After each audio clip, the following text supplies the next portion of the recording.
Hello, and welcome to this quiet hour.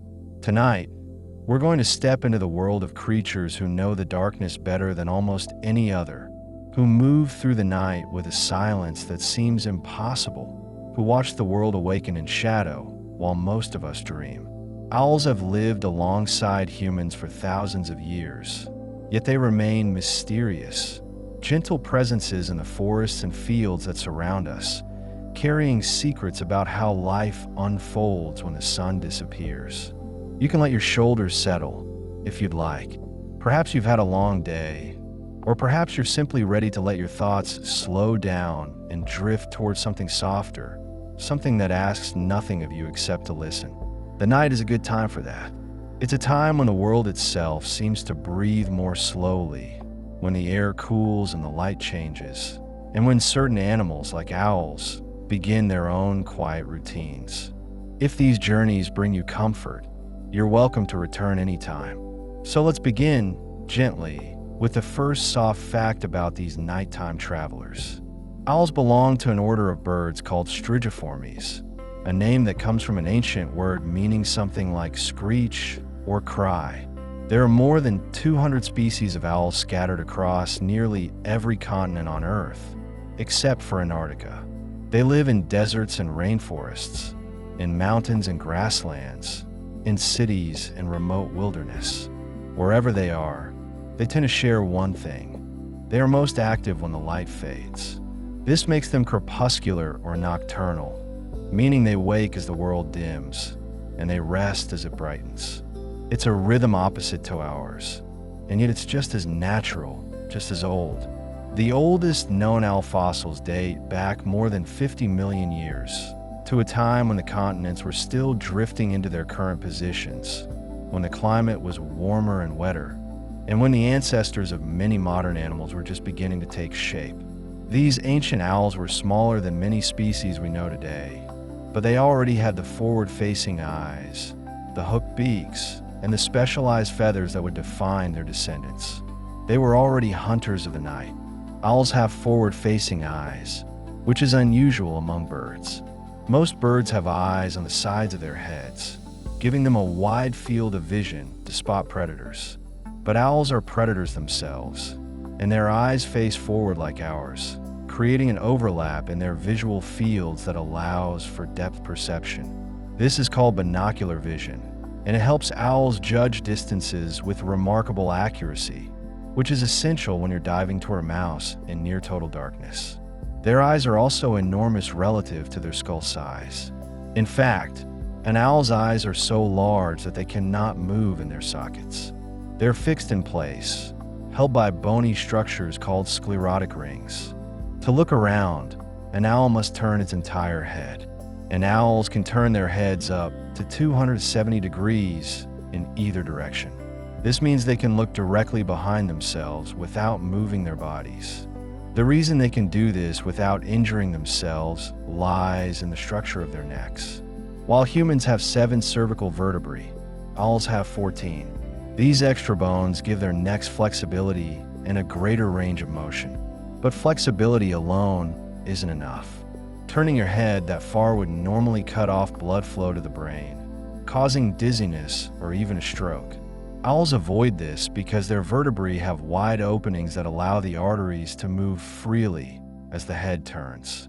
Additionally, small vessels called anastomoses create a network of backup blood flow, so even if one artery is compressed, blood can still reach the brain. It's a beautifully adapted system, quiet and efficient, built over millions of years. Their eyes are adapted to see in very low light. The retina at the back of the eye contains 2 types of cells, rods and cones. Cones detect color and work best in bright light. Rods detect motion and shape and work well in dim conditions. Owls have a very high density of rod cells, which makes them extremely sensitive to movement, even when there's almost no light. In fact, some species can hunt successfully in light levels equivalent to what a single candle would produce in a large room. They don't see in complete darkness, no animal does, but they come closer than most. Interestingly, owls are not completely colorblind. They do have some cone cells, which means they can perceive certain colors, especially during the twilight hours when there's still a bit of ambient light. But their world is likely far less colorful than ours, painted more in shades of gray and subtle contrasts, in the movement of shadows and the flicker of small eyes beneath the leaves. Their hearing is just as extraordinary as their vision, and in some species, it may be even more important. Owls can hear sounds that are far too faint for human ears. This is because their ears are highly specialized. Unlike our symmetrical ears, many owl species have asymmetrical ear openings. One ear is higher on the skull than the other, and sometimes one is angled forward while the other angles backward. This asymmetry allows the owl to pinpoint the location of a sound in three-dimensional space with astonishing precision. When a mouse rustles beneath a layer of snow, the sound reaches each ear at a slightly different time and with a slightly different intensity. The owl's brain processes this tiny difference and calculates exactly where the sound is coming from, both horizontally and vertically. The facial disc, that heart-shaped or circular arrangement of feathers around an owl's face, plays a crucial role in this process. It's not just decorative. The disc acts like a satellite dish, funneling sound waves toward the ear openings hidden beneath the feathers. Some owls can adjust the shape of their facial disc slightly, changing the way sound is captured depending on what they're listening for. It's a living, flexible instrument, tuned to the frequencies of life, moving through grass and snow and darkness. Barn owls, in particular, have some of the most sensitive hearing of any animal ever tested. In controlled experiments, a barn owl was able to locate and capture a mouse in complete darkness, using only sound. The owl's strike was accurate to within 1 degree, both horizontally and vertically. That level of precision is almost unimaginable. It speaks to a kind of awareness that we can only begin to understand, a way of experiencing the world that is entirely different from our own, and yet entirely real. Owls are also silent flyers, and this is one of their most remarkable adaptations. When most birds fly, their wings create turbulence and noise. You can hear a pigeon or a crow or a duck as it passes overhead. But owls have evolved 3 key features that allow them to fly almost without sound. First, the leading edge of their primary flight feathers has a comb-like structure made of tiny, stiff barbs. This breaks up the air as it flows over the wing, reducing turbulence. Second, the trailing edge of the feathers is soft and fringed, which dampens the sound of air passing off the wing. Third, the surface of the feathers has a velvety texture that absorbs sound rather than reflecting it. Together, these adaptations create a kind of acoustic invisibility. An owl can glide just a few feet above your head, and you would never know it was there. This silence serves 2 purposes. It allows the owl to hear its prey even while flying, since there's no noise from its own wings to interfere. And it prevents the prey from hearing the owl's approach. By the time a mouse or vole detects movement, it's often too late. The owl is already there, talons extended, dropping from the sky like a shadow given weight. Different species of owls have different hunting strategies, shaped by the environments they live in and the prey they pursue. The great horned owl, one of the most widespread and adaptable owls in the Americas, is a powerful and opportunistic hunter. It has large, strong talons and will take prey as varied as rabbits, skunks, other birds, and even porcupines. Its grip strength is immense, capable of exerting several hundred pounds of pressure per square inch, enough to crush the spine of a small mammal instantly. Despite its size and power, the great horned owl is still a silent flyer, still patient, still precise. The snowy owl, by contrast, lives in the Arctic tundra, where there are no trees to perch in and no cover to hide behind. It hunts during the day as well as at night, especially during the summer months when the sun barely sets. It often hunts from the ground, walking slowly across the snow, watching and listening for lemmings moving beneath the surface. When it spots movement, it pounces, breaking through the snow with its talons. In winter, when prey is scarce, snowy owls sometimes migrate south, appearing in fields and along coastlines far from their usual range. These movements are called eruptions, and they happen irregularly, often when lemming populations crash in the Arctic. The elf owl is the smallest owl in the world, weighing less than an ounce and a half, about the same as a handful of coins. It lives in the deserts of the southwestern United States and Mexico, often nesting in holes carved into saguaro cacti by woodpeckers. Despite its tiny size, it is a capable hunter, feeding on insects, scorpions, and small lizards. It captures scorpions by removing the stinger before eating them, a learned behavior passed down through generations. The elf owl is also migratory, traveling south to Mexico for the winter and returning north in the spring, a journey that seems almost impossible for something so small and light. The burrowing owl is another exception to the typical owl lifestyle. Instead of living in trees, it nests in underground burrows, often taking over tunnels dug by prairie dogs or ground squirrels.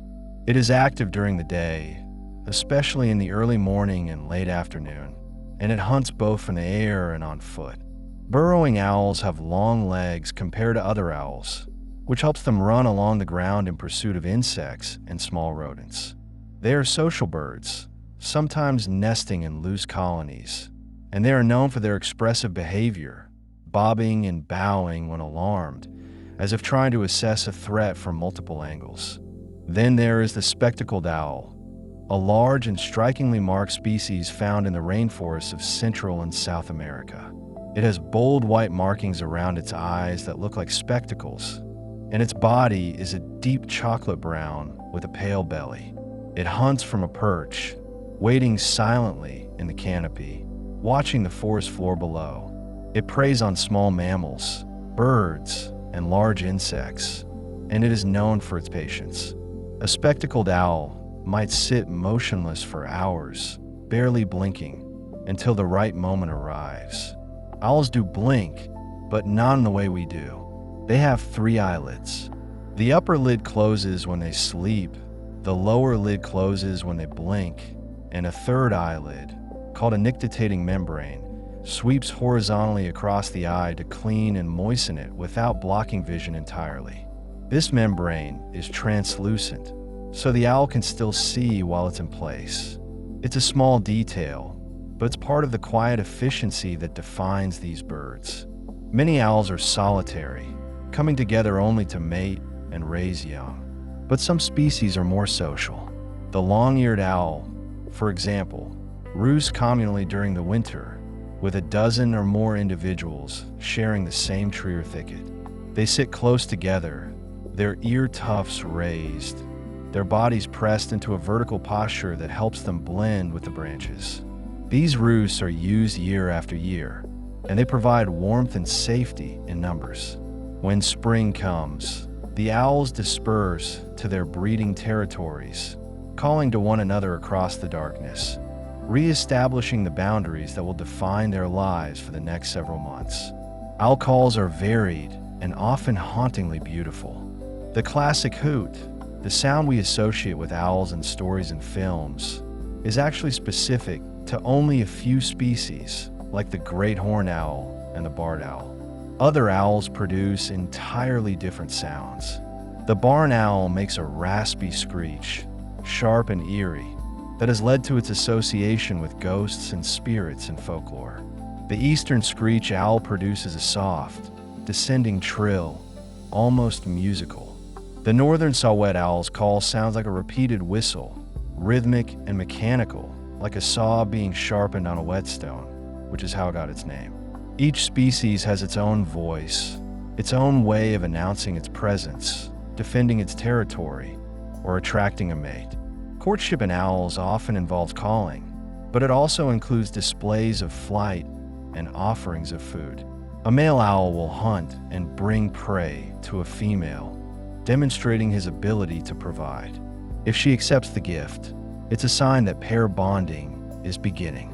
In some species, the male and female will preen each other, a behavior called allopreening, which strengthens their bond and maintains the condition of their feathers.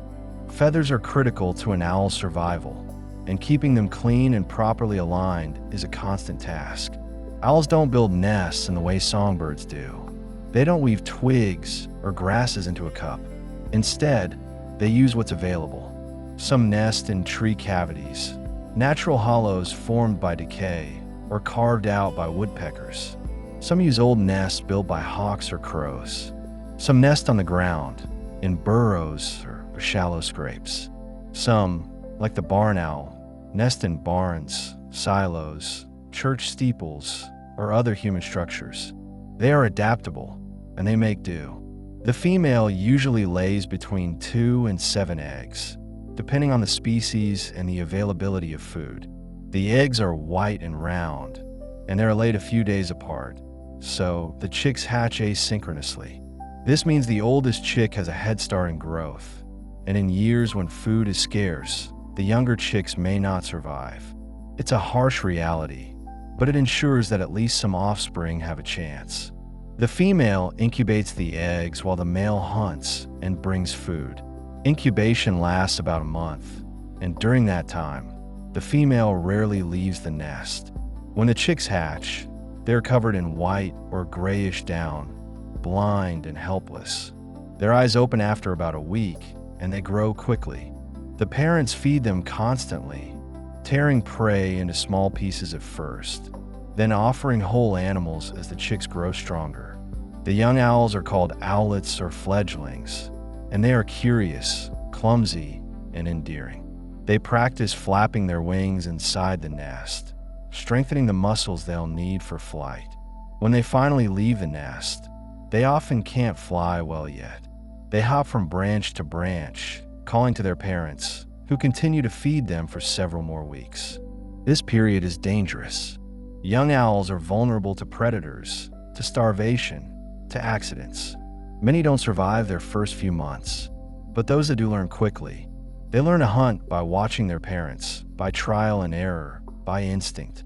They learn the sounds of the night, the patterns of prey, the feel of the wind. They become part of the ancient rhythm that has shaped their species for millions of years. Owls play an important role in their ecosystems. As predators, they help control populations of rodents and insects, which in turn affects plant life, seed dispersal, and the balance of the food web. A single barn owl can consume more than 1,000 rodents in a year. This makes them valuable allies to farmers who benefit from the natural pest control owls provide. In some places, nest boxes are installed to encourage barn owls to take up residence near agricultural fields. It's a partnership that works quietly, without fanfare, but with real and measurable impact. Owls have been part of human culture for as long as humans have told stories. In ancient Greece, the owl was associated with Athena, the goddess of wisdom, and it appeared on coins and pottery as a symbol of knowledge and protection. In Rome, however, owls were often seen as omens of death, their calls interpreted as warnings of misfortune. In many indigenous cultures of North America, owls are seen as messengers, guides, or guardians of the spirit world, their nocturnal nature linking them to the mysteries beyond ordinary perception. In some African traditions, owls are associated with witchcraft and are feared. In Japan, owls are considered lucky, symbols of protection and good fortune. These varied associations reflect something deep in the human psyche, a recognition that owls are different, that they inhabit a world we can only glimpse, that they move through the night with a kind of knowledge we don't possess. They remind us that the world is larger and stranger than our daylight hours reveal, that there are other rhythms, other ways of being. Even today, in our well-lit cities and towns, owls persist. They nest in parks and cemeteries, in abandoned buildings and quiet neighborhoods. They adapt to our presence, finding niches in the landscapes we've altered. Sometimes, late at night, You might hear one calling, a low hoot drifting through the darkness, and for a moment, the distance between the wild world and the human world seems to collapse. You remember that we share this planet, that the night belongs to more than just us. Owls are not pets, and they are not symbols. They are living creatures, shaped by evolution, by hunger, by the need to survive and reproduce. They are neither wise nor ominous. They are simply themselves, doing what they have always done, living as they have always lived. And there is something deeply comforting in that.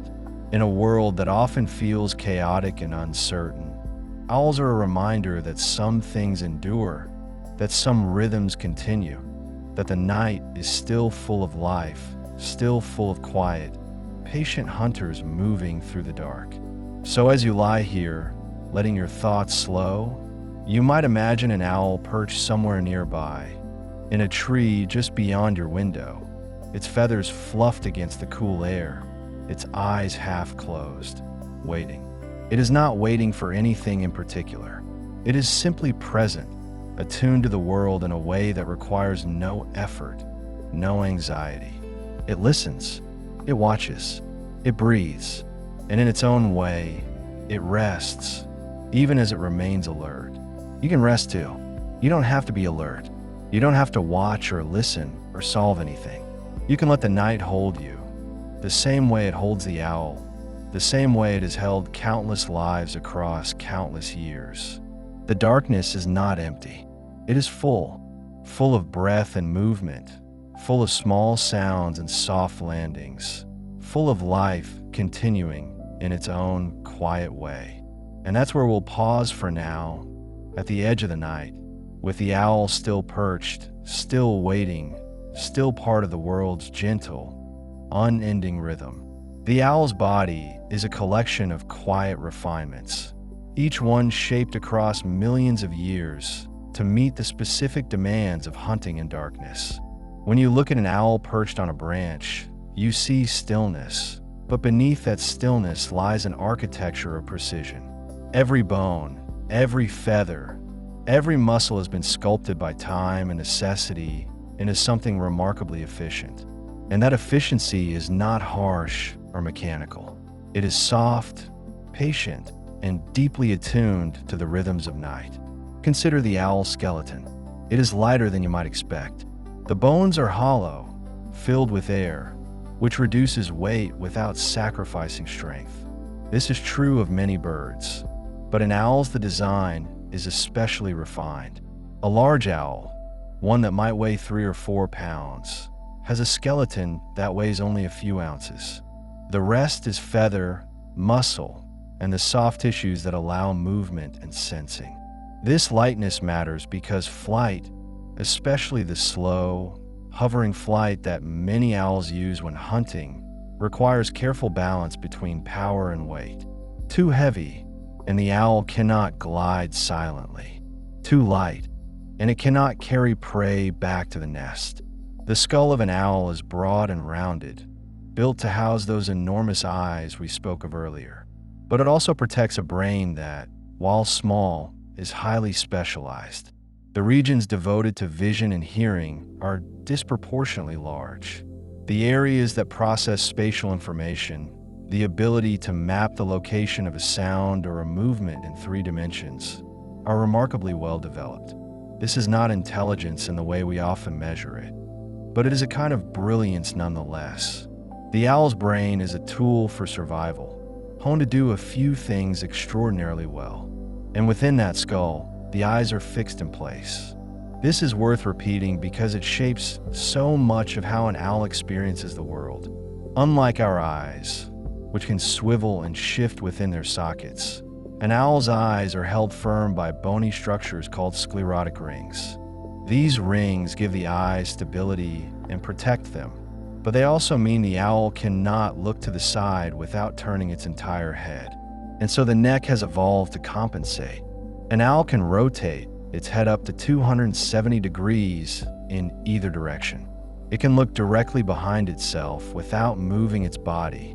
This rotation happens smoothly, almost eerily, and it is made possible by an unusual number of vertebrae in the neck.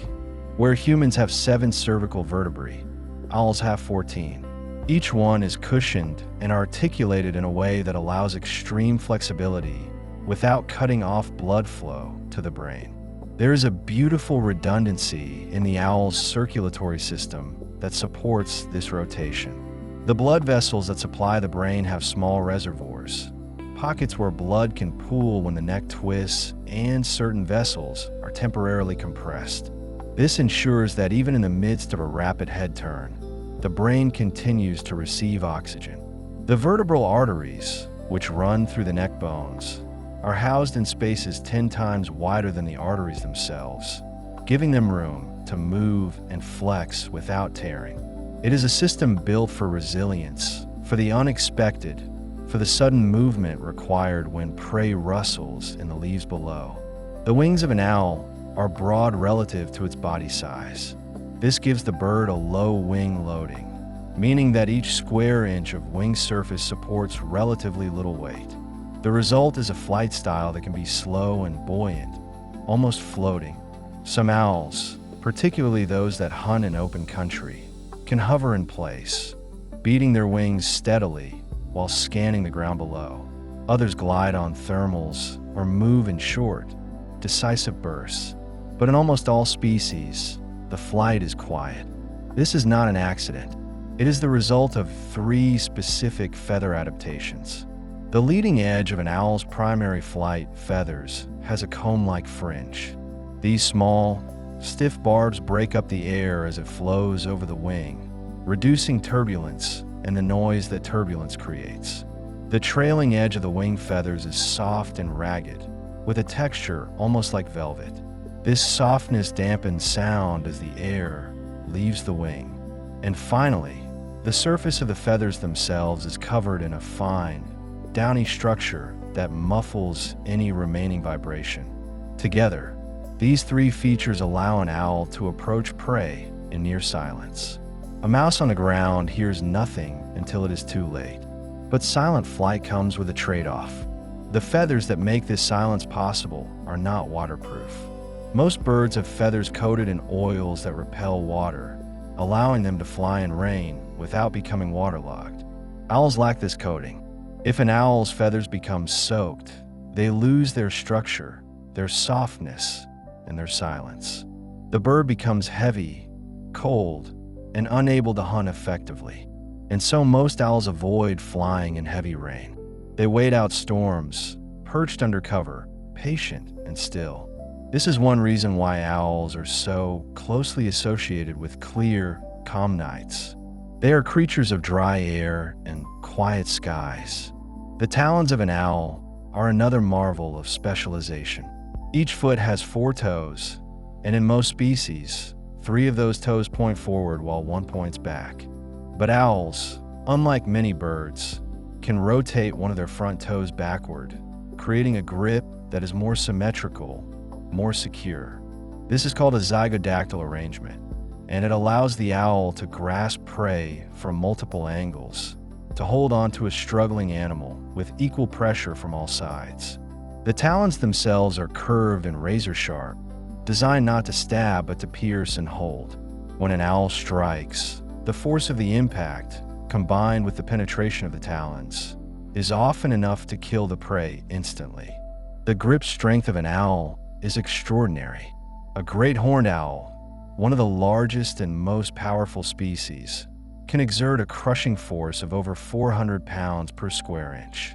This is stronger than the bite of a large dog. It is enough to break the spine of a rabbit or crack the skull of a skunk. And yet, when the owl is not hunting, when it is simply perched or moving along a branch, the grip is relaxed, almost gentle. The muscles and tendons are built for sudden, explosive force, but also for endurance. An owl can hold onto a branch for hours without tiring, without conscious effort. The tendons in the legs lock into place when the owl is perched, so that gripping becomes a passive state, requiring no energy to maintain. Feathers cover nearly every part of an owl's body, even the legs and feet in many species. This is unusual among birds of prey. Hawks and eagles typically have bare, scaled legs. But owls, especially those that live in colder climates, have feathers that extend all the way down to the tips of their toes. These feathers provide insulation, protecting the bird from freezing temperatures during long winter nights. They also serve a sensory function. The feathers on the face and around the beak, called rictile bristles, are thought to help the owl sense the position and movement of prey held in its talons, especially in complete darkness. The beak of an owl is short and sharply hooked, designed for tearing rather than pecking. It is mostly hidden beneath the feathers of the face, giving the owl its characteristic flat, round appearance. The beak is not used for killing. That job belongs to the talons. Instead, the beak is used for feeding, for pulling apart the body of the prey into manageable pieces. Owls do not chew. They tear and swallow. Small prey is often swallowed whole. Larger prey is dismembered, piece by piece, and consumed over the course of several minutes. And here is where the owl's digestive system reveals another quiet adaptation. The stomach of an owl has two chambers. The first, called the proventriculus, produces acids and enzymes that break down soft tissues, muscle, fat, organs. The second chamber, the gizzard, is muscular and lined with ridges. It compresses and grinds, but it does not break down everything. Bones, fur, feathers, claws, teeth, these materials are not digested. Instead, they are compacted in the gizzard into a dense, oval pellet. After several hours, the owl regurgitates this pellet, coughing it up gently and leaving it behind on a branch or the base of a tree. These pellets are windows into the owl's diet. Scientists collect them, carefully dissect them, and identify the remains inside. A single pellet might contain the skulls of 3 mice, the jawbone of a vole, the tiny bones of a shrew. By studying pellets over time, researchers can map the hunting patterns of individual owls, track the populations of prey species, and understand how ecosystems shift with the seasons. The pellets are dry, odorless, and surprisingly clean. They are evidence of life and death, rendered into something quiet and unassuming. Beyond anatomy, there is behavior. Owls are largely solitary. They do not flock. They do not migrate in groups. Each owl occupies a territory, and within that territory, it hunts, roosts, and nests alone or with a mate. The size of the territory varies by species and by the abundance of food. In a rich environment, where prey is plentiful, an owl might need only a few acres. In sparse landscapes, a single owl might range over several square miles. The boundaries of these territories are not marked with physical signs. They are maintained through sound.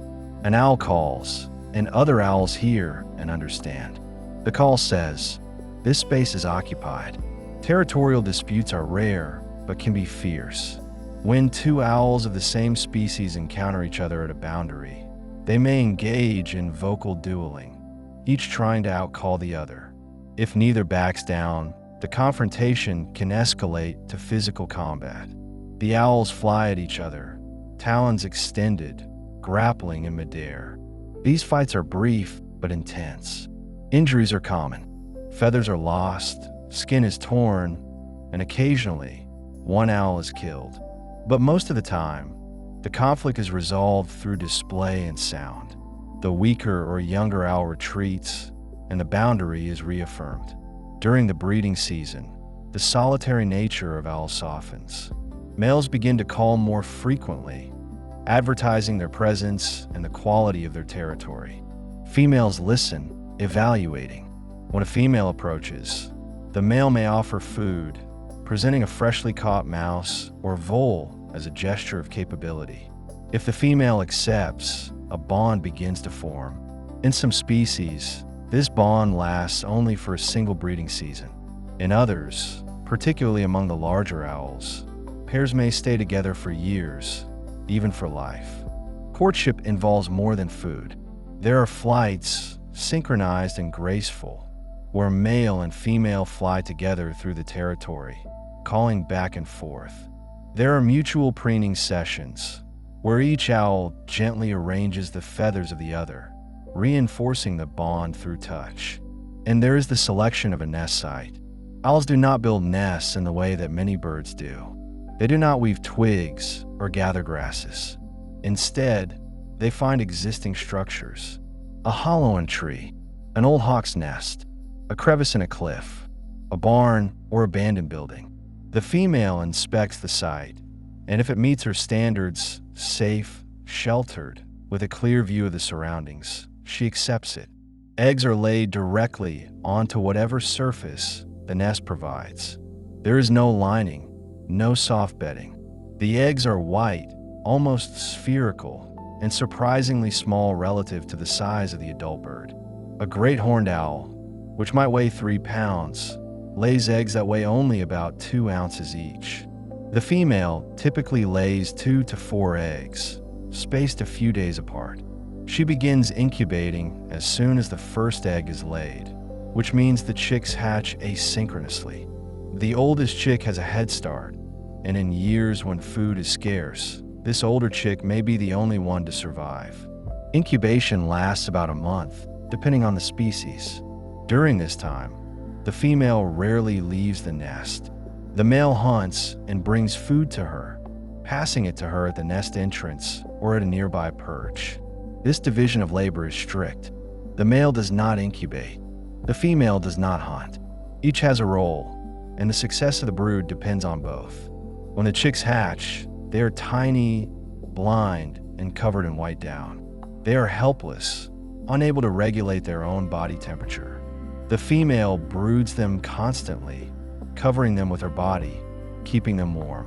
The male intensifies his hunting, sometimes catching and delivering prey every few hours. The chicks grow rapidly. Within 2 weeks, their eyes open. Within a month, they have begun to develop their first true feathers. Within 2 months, they are nearly the size of their parents, though still clumsy and dependent. Fledging is a gradual process. The young owls begin to move around the nest area, hopping from branch to branch, testing their wings. Their first flights are short and awkward, often ending in crash landings, but they improve quickly. The parents continue to feed them during this period, calling to them and delivering food to wherever they have landed. This post-fledging dependency can last several weeks or even months. The young owls learn to hunt by watching, by trial and error, by the slow accumulation of skill. And then, when they are capable, they disperse. They leave the territory of their parents and search for their own. This dispersal is dangerous. Young owls are inexperienced, vulnerable to predators, to starvation, to accidents. Many do not survive their first year, but those that do find a territory establish themselves, and eventually, if conditions are right, they breed. Owls live longer than many people realize. Small species, like the northern saw-whet owl, may live 5 to 7 years in the wild. Larger species, like the great horned owl or the Eurasian eagle owl, can live 20 years or more. In captivity, with protection from predators and disease, some owls have lived into their 30s.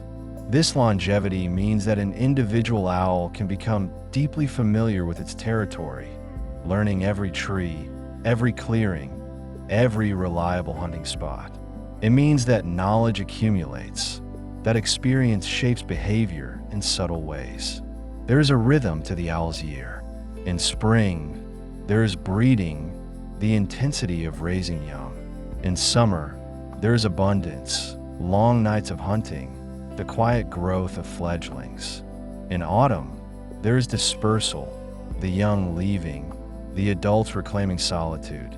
In winter, there is survival, the long cold nights, the challenge of finding food when prey is scarce and hidden beneath snow.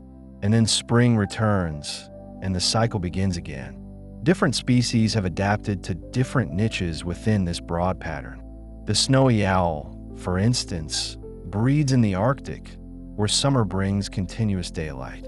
During this time, the snowy owl hunts during the day, taking advantage of the abundance of lemmings and other small mammals that emerge when the snow melts. In winter, some snowy owls migrate south, appearing in southern Canada and the northern United States. Others remain in the Arctic, enduring the darkness and cold, hunting by the faint light of the moon and stars. The burrowing owl, in contrast, lives in open grasslands and deserts. It nests underground, in burrows abandoned by prairie dogs or ground squirrels.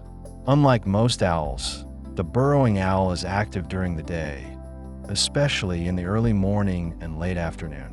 It hunts insects, small rodents, and reptiles. It stands on the ground or on low perches, bobbing its head and watching for movement.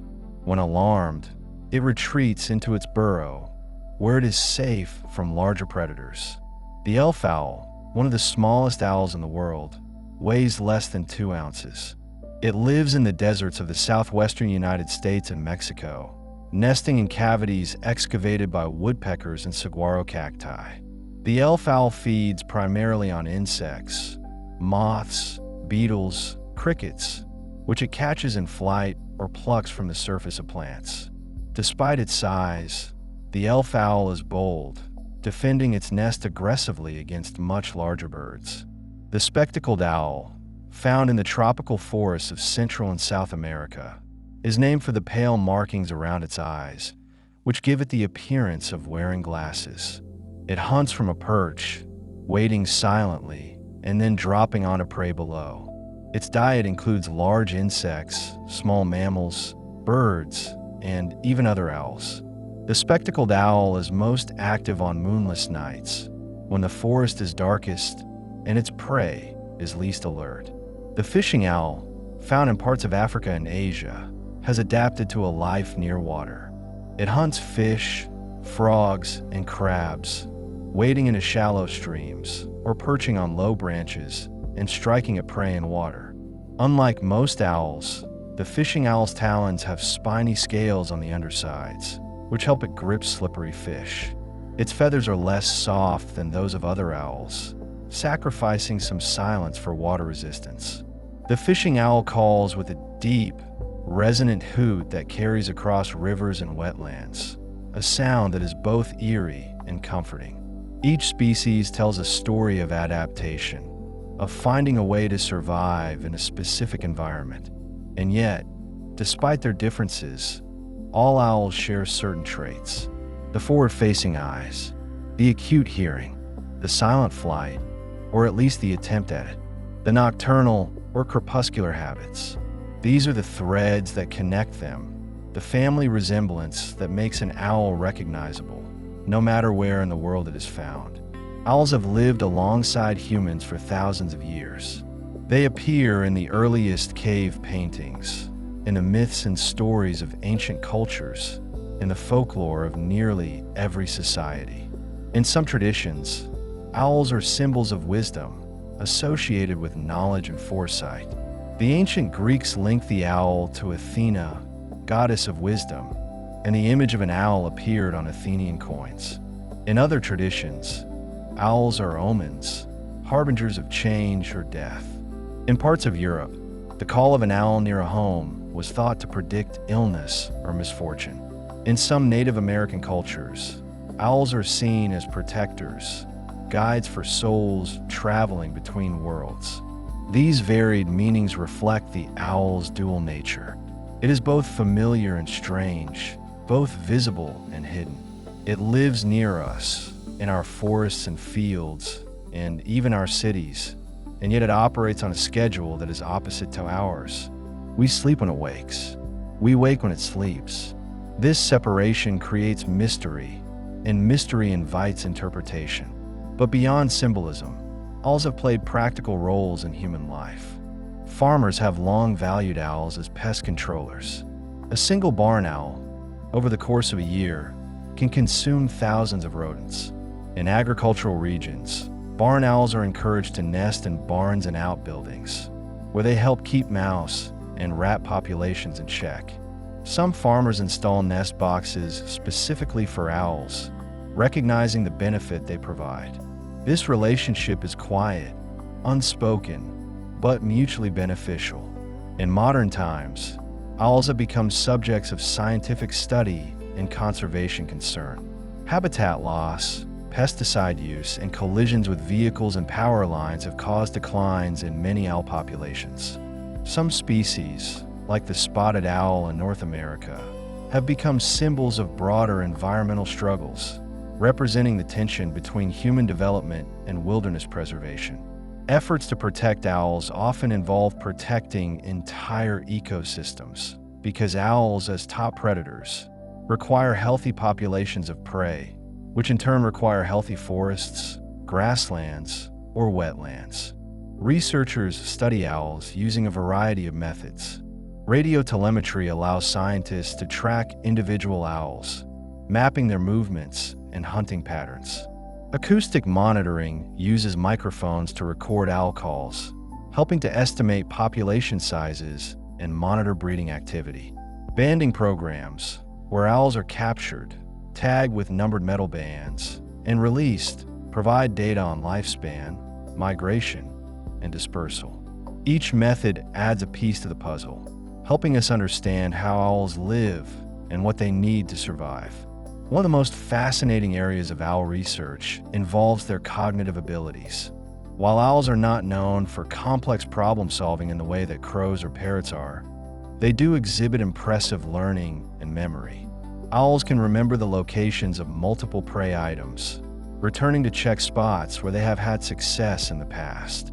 They can learn to associate certain sounds or visual cues with the presence of food, and they can adjust their hunting strategies based on experience, becoming more efficient over time. There is also evidence that owls can recognize individual humans. In studies where researchers have repeatedly captured and handled owls, the birds have shown signs of recognizing those specific people, responding with alarm or avoidance, even when the researchers are not actively trying to capture them. This suggests a level of individual recognition and memory that is both practical and intriguing. The lifespan of an owl in the wild is shaped by many factors. Predation is one.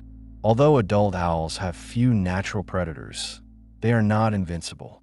Large raptors, such as eagles and other owls, will occasionally kill and eat smaller owl species.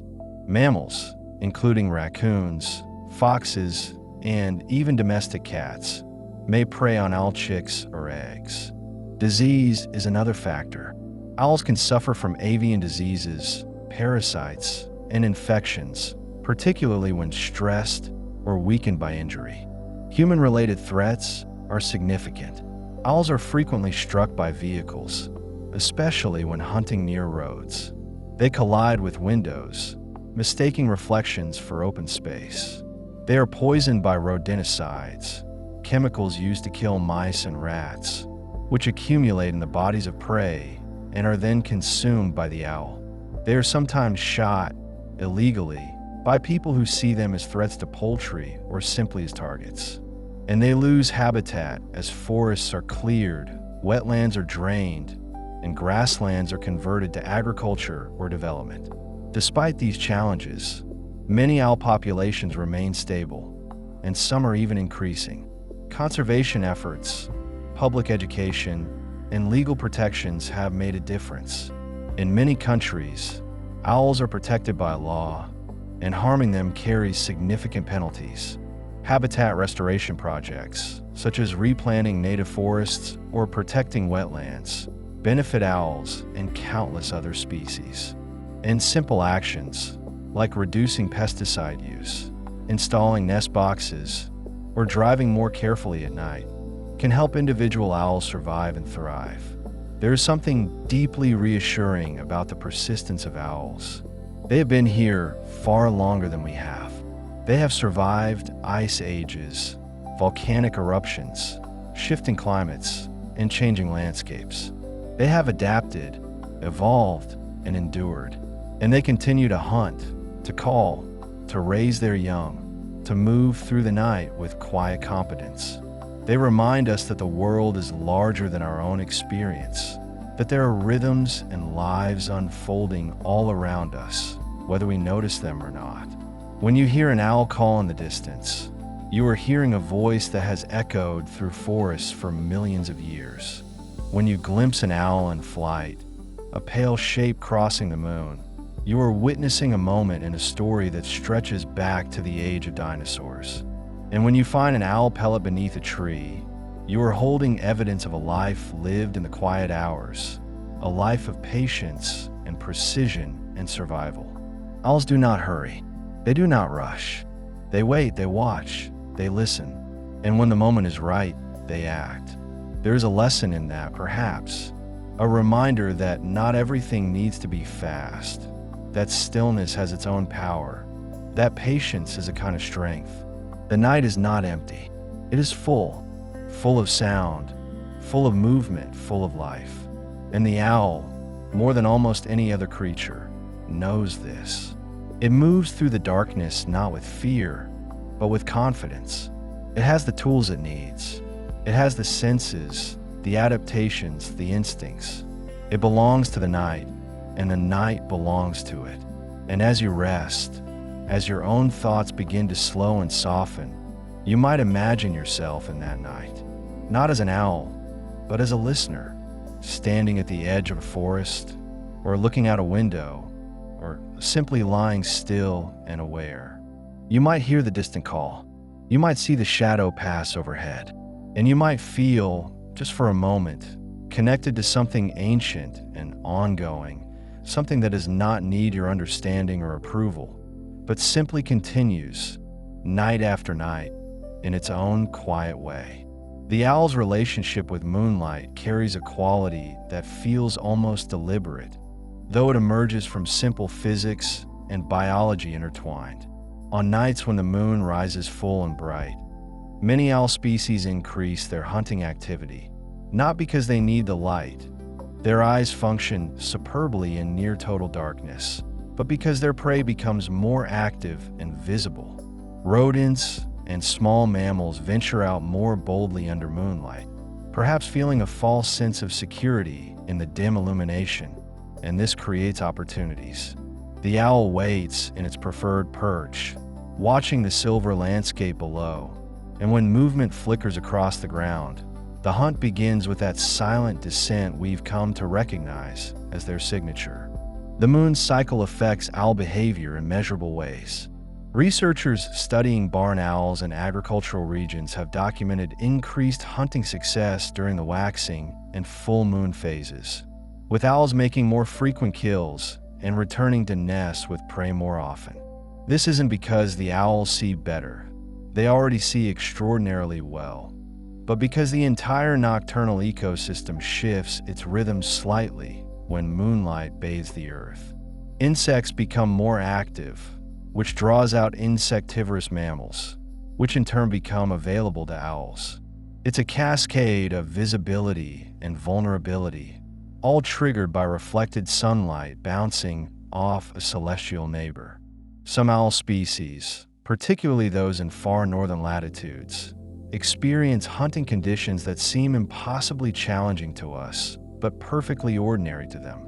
In the Arctic summer, the sun barely sets, creating a twilight that lasts for months, and snowy owls hunt during these endless pale hours without difficulty. Their eyes adjust to the constant low light, and their prey, lemmings primarily, remain active throughout the cycle.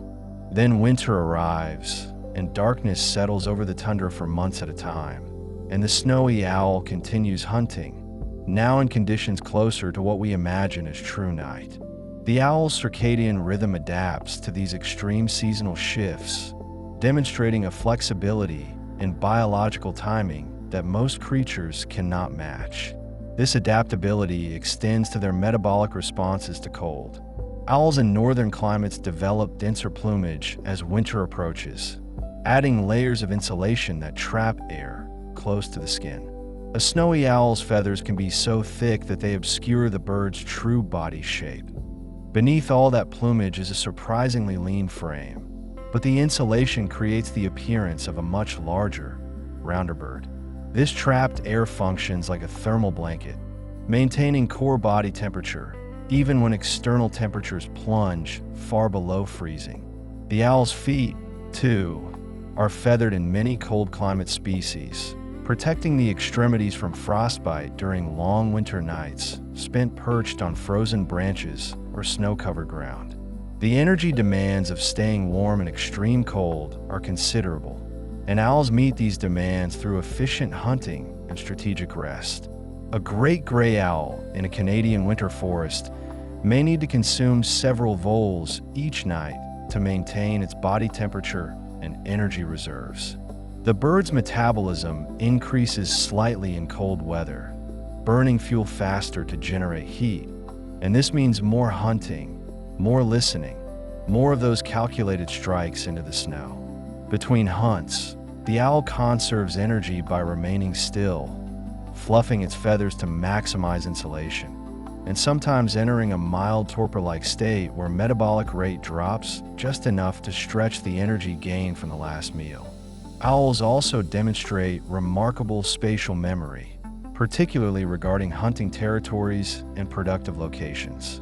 A tawny owl that has successfully hunted near a particular fallen log or hedgerow will remember that spot and return to it on subsequent nights, especially if prey was abundant there. This isn't random patrolling. It's informed searching based on accumulated experience. Over weeks and months, an owl builds a mental map of its territory, noting which areas yield prey consistently, which spots are good for listening, and which perches offer the best vantage points. This cognitive mapping reduces wasted energy and increases hunting efficiency, allowing the owl to focus its efforts where success is most likely. The construction of this mental map begins early in an owl's life.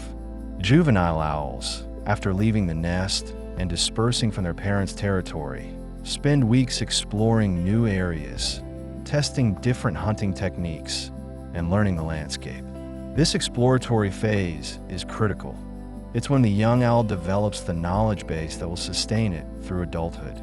Some young owls don't survive this period, either because they fail to find adequate territory, encounter hostile adult owls defending established ranges, or simply haven't yet refined their hunting skills enough to sustain themselves. Those that do survive emerge as competent hunters with intimate knowledge of their chosen range. Territory size varies enormously among owl species and depends on habitat quality and prey availability. A barn owl in a prey-rich agricultural valley might maintain a territory of just a few square kilometers, while a great gray owl in sparse boreal forest might range over 50 square kilometers or more in search of sufficient food.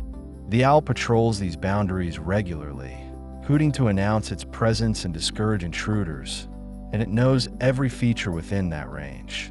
Every tree suitable for roosting, every clearing where voles are common, every stream where frogs gather in spring. This territorial knowledge includes an awareness of seasonal changes within a range. An owl recognizes when certain areas become more productive due to shifting prey populations or changing vegetation. In spring, when amphibians emerge and begin their breeding choruses, an owl might focus hunting efforts near wetlands. In autumn, when juvenile rodents disperse from their birth nests, the owl might concentrate on field edges and grasslands where these naive young animals are abundant and easy to catch. The owl's behavior flexes with the seasons, always following the patterns of prey availability that ripple through the ecosystem.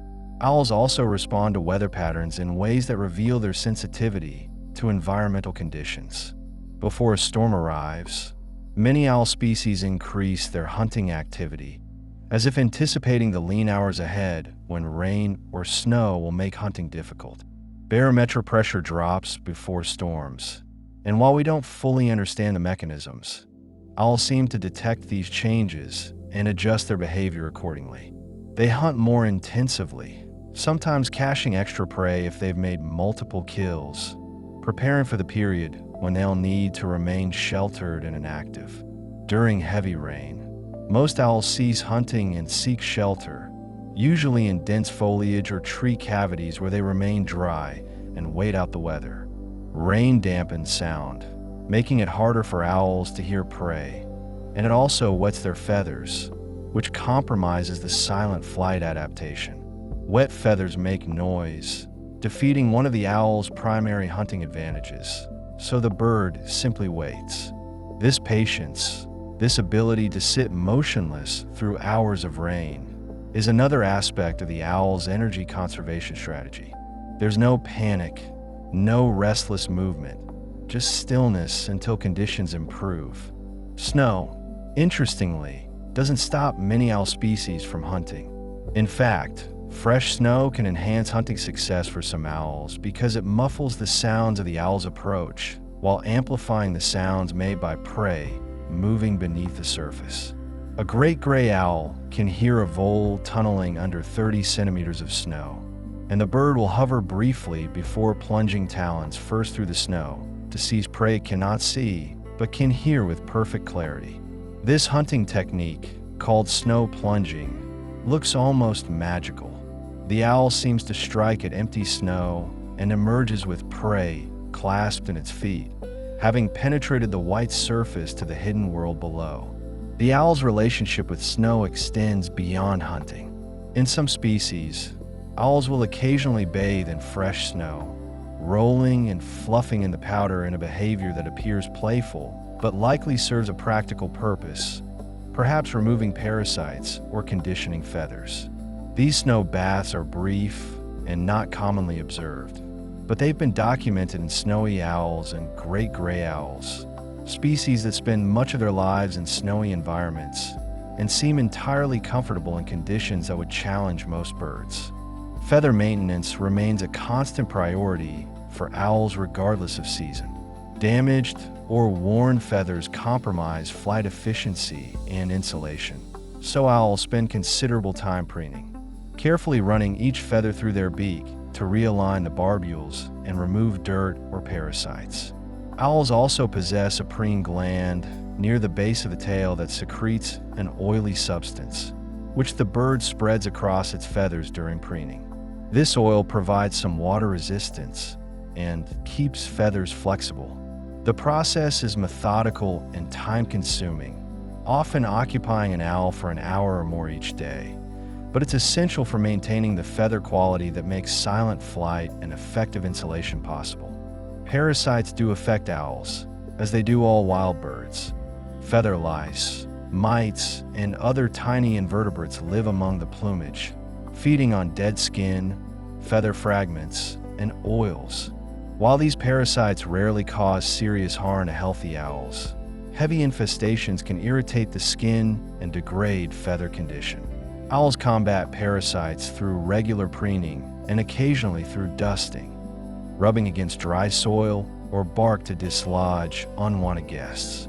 Some owls also engage in anteing, a behavior where they allow ants to crawl through their feathers, possibly because the formic acid secreted by ants repels or kills parasites. This behavior is less common in owls than in some other bird groups, but it has been observed and suggests a level of behavioral flexibility and self-care. The owl's feet, those powerful weapons tipped with razor-sharp talons, require no maintenance in the way feathers do, but they are subject to wear and occasional injury. Talons grow continuously throughout an owl's life, much like our fingernails, and they wear down naturally through use, gripping branches, seizing prey, and walking on rough surfaces.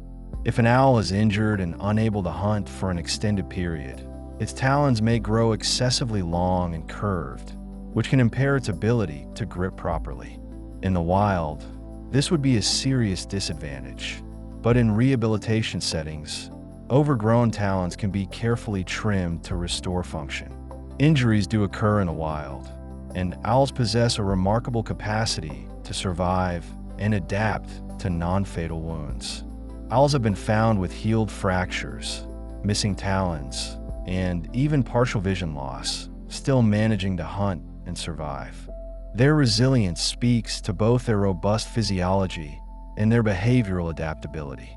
An owl that loses a talon on one foot may adjust its striking technique, relying more heavily on the intact foot, and still succeed in capturing prey. An owl with impaired vision in one eye may shift its hunting strategy, relying more on hearing and adjusting its head movements to compensate for the reduced visual field. This resilience has limits, of course. Severe injuries, broken wings, major infections, or injuries that prevent flight are usually fatal in the wild because an owl that cannot fly cannot hunt, and an owl that cannot hunt cannot survive. Rehabilitation centers occasionally receive injured owls, and with veterinary care, many recover and are released back into the wild. These success stories remind us that owls, despite their wild competence, are still vulnerable to the dangers of their environment, from vehicle collisions to entanglement in fences to poisoning from rodenticides that accumulate in their prey. Rodenticide poisoning has become an increasing concern for owl populations in many regions. When rodents consume poison baits and then are eaten by owls, the toxins accumulate in the owl's liver and other tissues, causing internal bleeding and, in severe cases, death.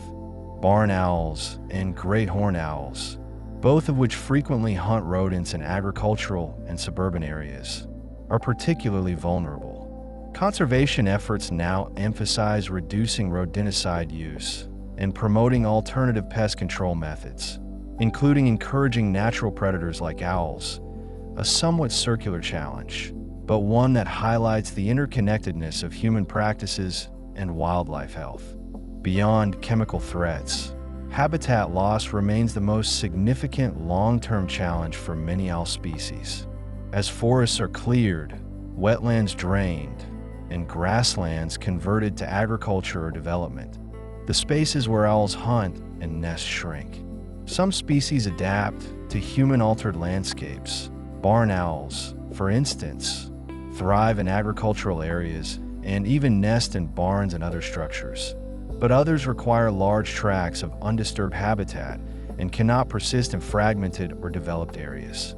The spotted owl's decline in the Pacific Northwest, driven largely by old-growth forest logging, exemplifies how habitat loss can push a species toward endangerment.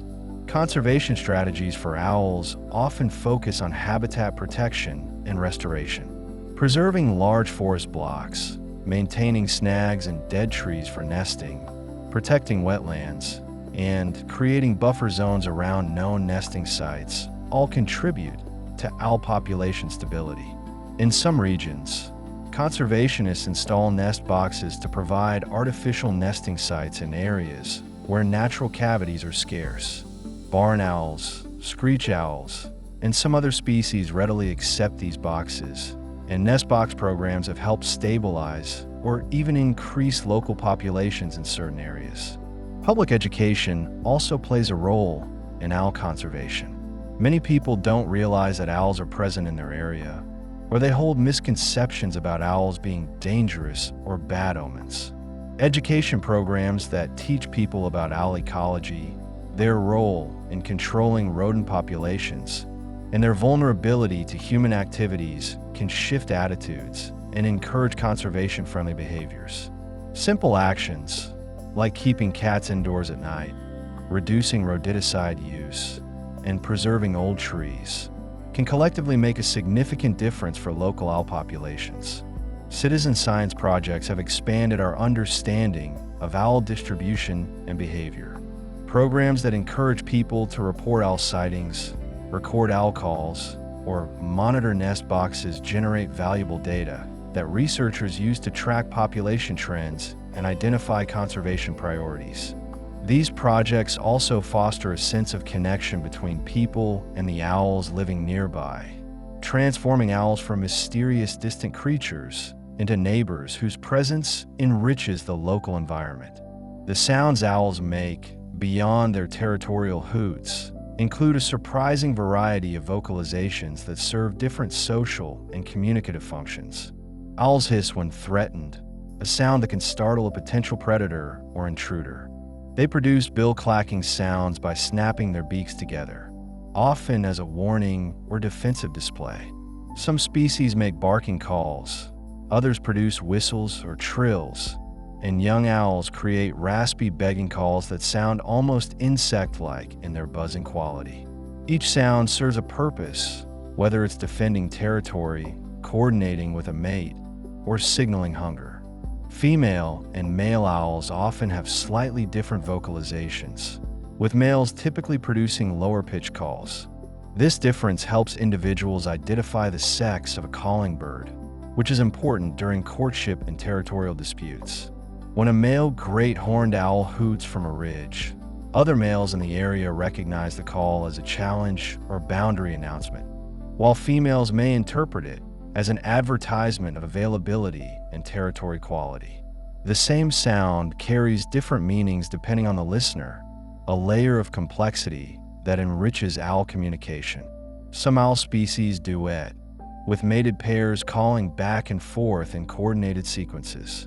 This duetting strengthens pair bonds and jointly advertises territorial ownership. When both members of a pair call together, they present a united front to potential intruders, signaling that the territory is occupied by a bonded, cooperative pair.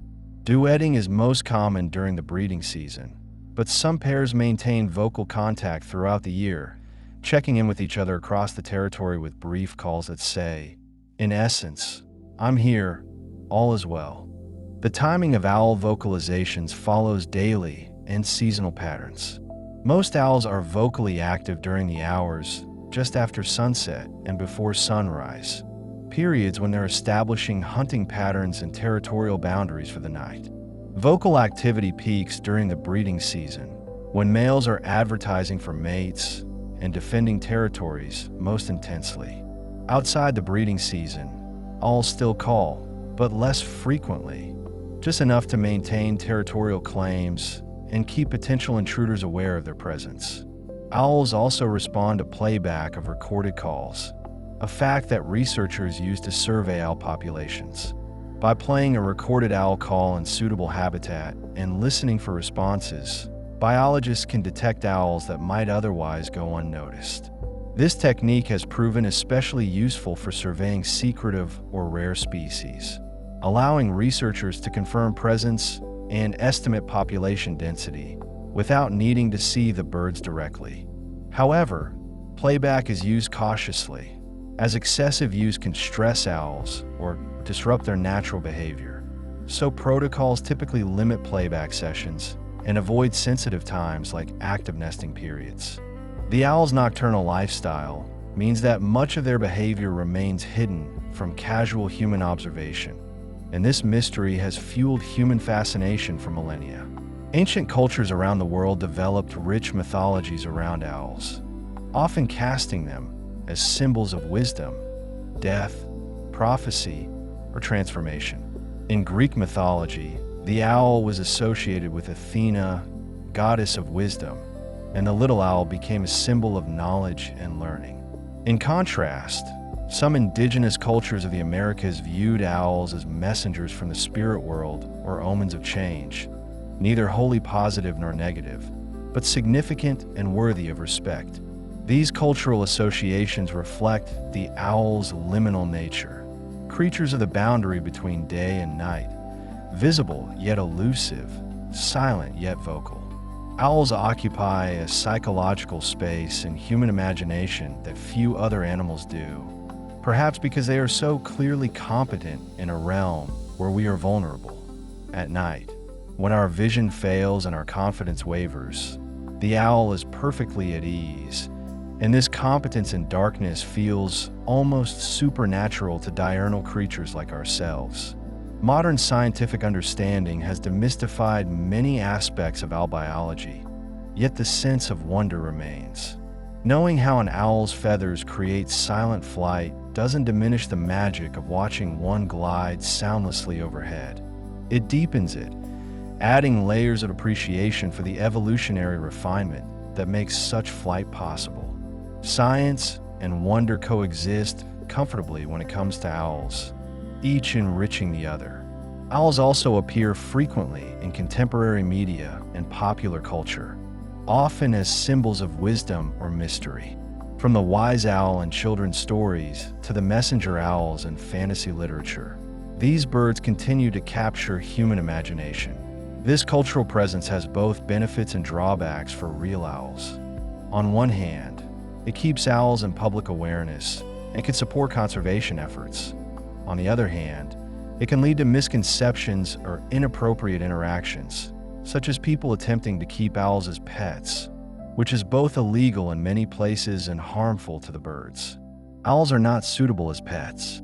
They are wild predators with specific dietary, environmental, and behavioral needs that cannot be met in a typical home. They require whole prey animals, mice, rats, rabbits, and they produce pellets and waste that are difficult to manage indoors. They are also long-lived, with some species living 20 or 30 years, and they do not bond with humans the way domesticated animals do. Captive owls in educational or rehabilitation settings are cared for by trained professionals with appropriate facilities and permits, and even then, the goal is usually to return the bird to the wild if possible. The ethical considerations around keeping wild animals in captivity extend beyond individual welfare to population-level concerns. Removing owls from the wild for the pet trade can pressure already vulnerable populations, and it disrupts the ecological roles these birds play. An owl taken from the wild is an owl that won't hunt rodents, won't reproduce, and won't contribute to the local ecosystem. Conservation depends on keeping wild animals wild and protecting the habitats they need to thrive. Returning to the owl's own experience, we can consider how they perceive time, a question that touches on consciousness and cognition in ways that are difficult to study but fascinating to contemplate. Owls clearly remember locations, recognize individual conspecifics, and anticipate seasonal changes, all of which suggest a sense of past and future. Whether they experience time subjectively the way we do, with reflection on memory and anticipation of future events, is unknown, but their behavior demonstrates that they operate with information gathered over time and applied to current decisions. The passage of night, for an owl, is structured around hunting cycles, rest periods, and territorial maintenance. An owl might hunt intensively for the first few hours after sunset, then rest and digest for a while, then hunt again before dawn. This rhythm repeats night after night, varying with prey availability, weather, and the owl's own energetic needs. There's a steadiness to it, a reliable pattern that structures the owl's existence in the way our own daily routines structure ours.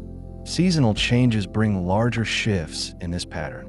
Breeding season intensifies activity and adds new behaviors, courtship, nest building, chick rearing, that dominate the owl's time and energy. Migration, for those species that migrate, introduces entirely different landscapes and challenges. Winter brings cold and sometimes scarcity, requiring adjustments in hunting effort and energy conservation. Through all these changes, the owl adapts, its behavior flexing to meet the demands of the moment while maintaining the core patterns that define its life. The moon continues its cycle overhead, waxing and waning, and the owl hunts beneath it, sometimes aided by its light, sometimes working in near total darkness.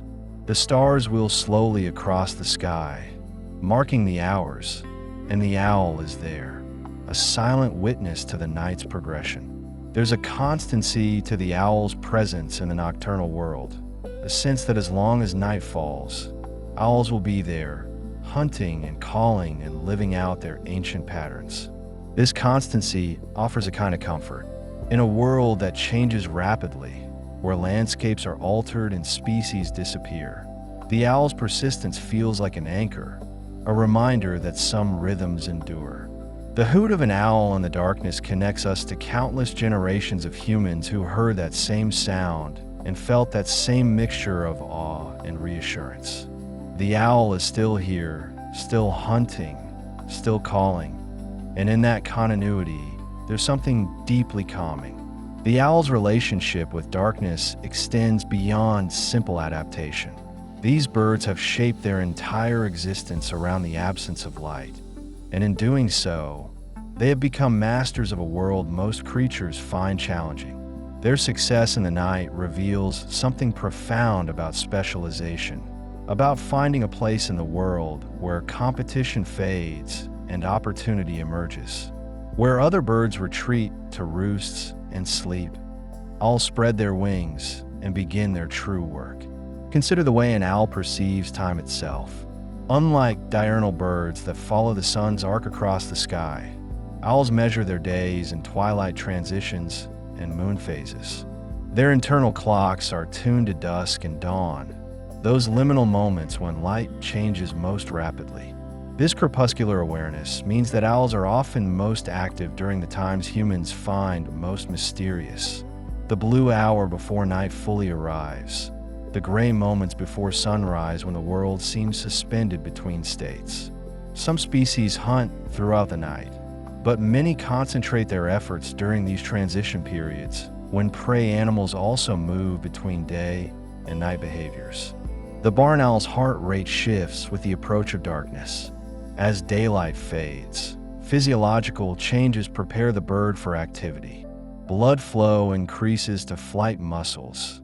Digestive processes slow to conserve energy for hunting, and sensory systems sharpen. This transition happens gradually, allowing the owl to enter the night fully prepared. There is no jarring switch, no sudden change. Instead, the owl eases into darkness the way water eases into a depression in sand, naturally, inevitably, following the path of least resistance. Beyond that, owls demonstrate remarkable patience in their hunting. A great gray owl may listen to snow for 20 minutes before striking, remaining absolutely motionless on a branch while processing auditory information. This patience is not passive waiting, but active engagement. The owl is filtering sounds, triangulating positions, calculating the depth of snow cover, assessing wind conditions that might affect flight, and determining the precise moment when all variables align for a successful strike. This level of focus would exhaust most predators, but owls have evolved to sustain it for hours. The energy efficiency of owl hunting is extraordinary. Because they can locate prey with such precision, owls waste little effort on unsuccessful strikes. Studies of barn owls show success rates above 70% in optimal conditions, far higher than most predators achieve. This efficiency means that an owl can meet its nutritional needs with fewer hunting attempts, conserving energy and reducing exposure to risk. A single successful hunt can sustain a small owl for an entire night, allowing it to spend the remaining hours in quiet observation or territorial patrol. Owls also possess an unusual relationship with fear. Most prey animals exhibit intense fear responses to owl calls and silhouettes, responses that seem disproportionate to the actual danger owls pose to many species. Researchers believe this fear may be evolutionary, hardwired into prey animals over millions of years. The shape of an owl, the sound of its call, triggers ancient recognition patterns in rodent brains. Even animals that have never encountered an owl before will often freeze or flee at the sight of owl-like shapes. This suggests that the owl has been a significant evolutionary pressure on prey species for so long that fear of owls has become genetic. The phenomenon extends to other birds as well.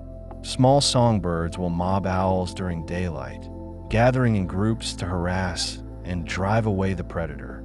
This behavior, called mobbing, involves considerable risk. The owl could easily kill any individual bird. Yet the collective action usually succeeds in forcing the owl to relocate. The mobbing behavior is accompanied by distinctive alarm calls that other species recognize and respond to. A chickadee's mobbing call will draw in nuthatches, jays, warblers, and other small birds, all uniting against a common threat. The owl, for its part, usually tolerates this harassment with stoic patience, waiting for the mob to lose interest before settling elsewhere. Some owls have learned to use mobbing to their advantage. By remaining visible during daylight in areas with high songbird density, an owl can attract a mob that in turn attracts predatory birds like hawks. The owl then slips away while the hawks attack the mobbing birds. This sophisticated strategy suggests that owls understand not only their own ecological role, but also the relationships between other species. They can manipulate the behavior of multiple species to create opportunities or avoid danger. The owl's digestive system reveals another dimension of their nocturnal adaptation. After swallowing prey whole or in large pieces, owls separate digestible material from indigestible material in a specialized organ called the gizzard. Bones, fur, feathers, and other tough materials are compressed into a pellet while nutrients are extracted and absorbed. The pellet formation takes several hours, and the owl typically regurgitates it before hunting again. This system allows owls to consume prey quickly in the field without extensive processing, reducing vulnerability during feeding. Owl pellets have become valuable scientific tools. Because they contain the undigested remains of prey, researchers can analyze pellets to determine exactly what owls are eating. The bones in pellets can be identified to species level, providing detailed dietary information without disturbing the owls themselves. Long-term pellet studies have revealed seasonal dietary shifts, changes in prey populations, and even the presence of rare small mammals that are difficult to survey by other methods. In some regions, owl pellet analysis provides the best data available on small mammal biodiversity. The pellets themselves are remarkably clean. Unlike the waste products of many animals, owl pellets contain no fecal matter and are relatively odorless when dry. This makes them safe to handle and easy to store. The compacted fur or feathers create a matrix that holds bones in place, preserving the skeletal structure of prey animals. Educators often use owl pellets in classrooms, allowing students to dissect them and reconstruct the skeletons of voles, mice, or shrews. This hands-on experience connects young people to predator-prey relationships and the reality of food webs.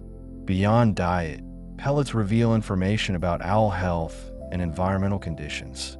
The presence of certain parasites, the condition of bones, and chemical residues in fur can all be detected through pellet analysis.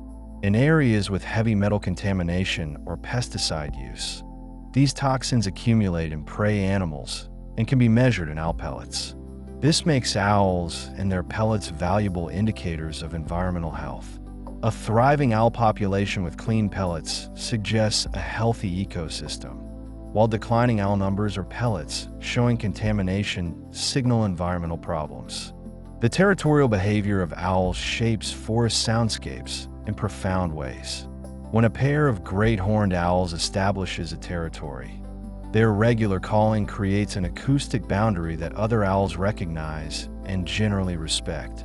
These territories can span several square miles, and the owls patrol them consistently, calling from prominent perches to announce their presence.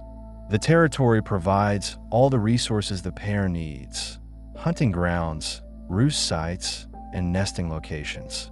By defending this space, owls ensure they have sufficient prey to raise young successfully. Territory size varies with prey abundance.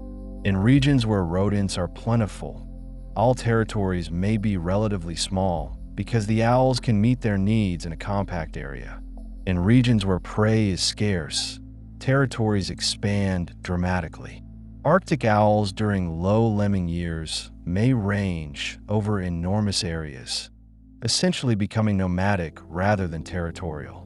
This flexibility allows owls to persist through boom and bust cycles in prey populations, adjusting their spatial behavior to match food availability. The boundaries between territories are not rigid lines, but rather zones of overlap and negotiation.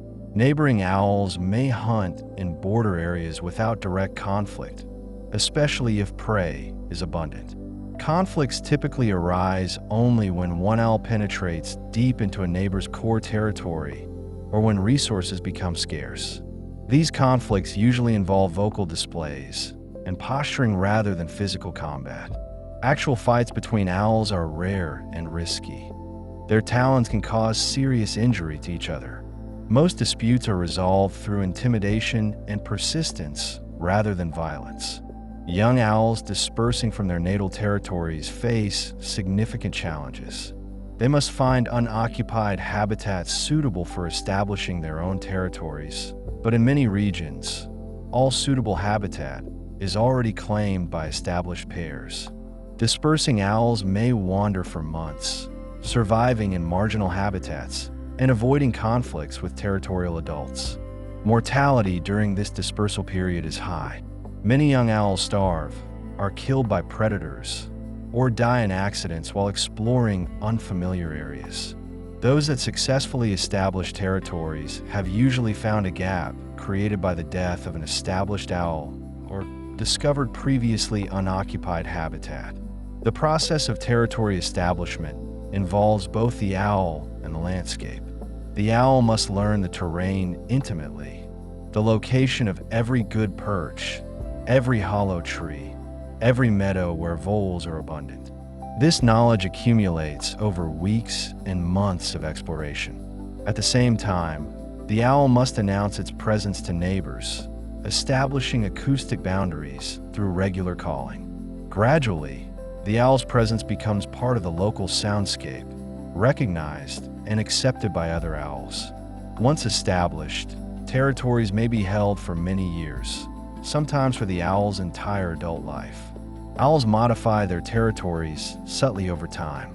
A fallen tree creates a new perch, a meadow overgrows and becomes less productive for hunting. A stream shifts and creates new wetland habitat. The owl adjusts its patrol routes and favored hunting areas in response to these changes. This ongoing adaptation means that owl territories are not static claims, but dynamic relationships between bird and landscape. The owl shapes the territory through its presence, and the territory shapes the owl's behavior. Some owl species show remarkable site fidelity, returning to the same nesting location year after year. Barn owls may use the same barn loft for generations if undisturbed. Great horned owls return to the same grove of trees, often using the same large nest built by hawks or ravens in previous years. This fidelity suggests that owls value familiarity, that knowing a place intimately provides advantages that outweigh the potential benefits of exploring new areas. In a world where hunting success depends on detailed knowledge of terrain and prey behavior, familiarity translates directly into survival. The relationship between owls and human structures reveals their adaptability. Barns, silos, church steeples, and bridges often provide ideal nesting sites, sheltered, elevated, and near open hunting grounds. Barn owls, in particular, have benefited from human agriculture, which creates the open grasslands they prefer and often results in abundant rodent populations around grain storage. In some regions, barn owl populations are now dependent on human structures, with natural nesting sites like tree cavities becoming increasingly rare. This creates a conservation paradox. The owls need human structures, but those structures are maintained at human discretion. Nest box programs have become important conservation tools for cavity nesting owls. By providing artificial nest sites and appropriate habitat, conservationists can increase breeding opportunities for species like barn owls, screech owls, and boreal owls. The boxes must be designed carefully. Proper dimensions, drainage, ventilation, and protection from predators all matter. When done well, nest box programs can significantly boost local owl populations. Monitoring these boxes also provides valuable data on breeding success, clutch sizes, and chick survival rates. The success of nest box programs demonstrates that owl populations are often limited by nesting sites rather than food or territory. In landscapes where old trees with natural cavities have been removed, suitable nesting sites become scarce even if prey is abundant. By adding nest boxes, humans can partially compensate for this habitat loss. The owls readily accept the boxes, often occupying them within a year of installation. Over time, successful boxes may be used repeatedly, with new generations of owls fledging from the same structure. Beyond nesting, Owls use human structures for roosting. The sheltered spaces under bridges, in abandoned buildings, or in dense ornamental conifers provide protection from weather and predators. Urban owls have adapted to roosting in parks, cemeteries, and even residential neighborhoods where large trees offer cover. These roost sites are chosen carefully. The owl needs concealment from mobbing birds during the day, protection from wind and rain, and proximity to hunting grounds. A good roost site may be used by the same owl for months or years. The thermal properties of roost sites matter considerably. In winter, owls seek roosting spots that offer insulation and protection from wind. Dense conifer branches, tree cavities, and the interior of barns all provide thermal benefits. In summer, owls may choose more open roosting spots where air circulation helps with cooling. Some species adjust their roosting behavior seasonally, moving between winter and summer roost sites within the same territory. This seasonal flexibility demonstrates the owl's sensitivity to environmental conditions and their ability to optimize comfort and energy conservation. Owls also show preferences for roosting height. Some species prefer to roost high in trees where they have good visibility and escape routes. Others roost low, relying on camouflage and stillness to avoid detection. The choice often relates to body size and predation risk. Smaller owls face greater danger from hawks and other predators, so they tend to roost in dense cover where they're difficult to spot. Larger owls, having fewer natural enemies, may roost more openly. These preferences shape where different owl species can coexist. Each uses the vertical structure of the forest differently, reducing competition. The molting process in owls is gradual and carefully timed. Unlike many birds that molt all their flight feathers at once and become temporarily flightless, owls molt sequentially over several months. This allows them to maintain flight capability throughout the molt, essential for birds that must hunt to survive. The molt typically begins after the breeding season when energy demands from chick rearing decrease. Primary flight feathers are replaced in a specific sequence, usually starting near the center of the wing and progressing outward.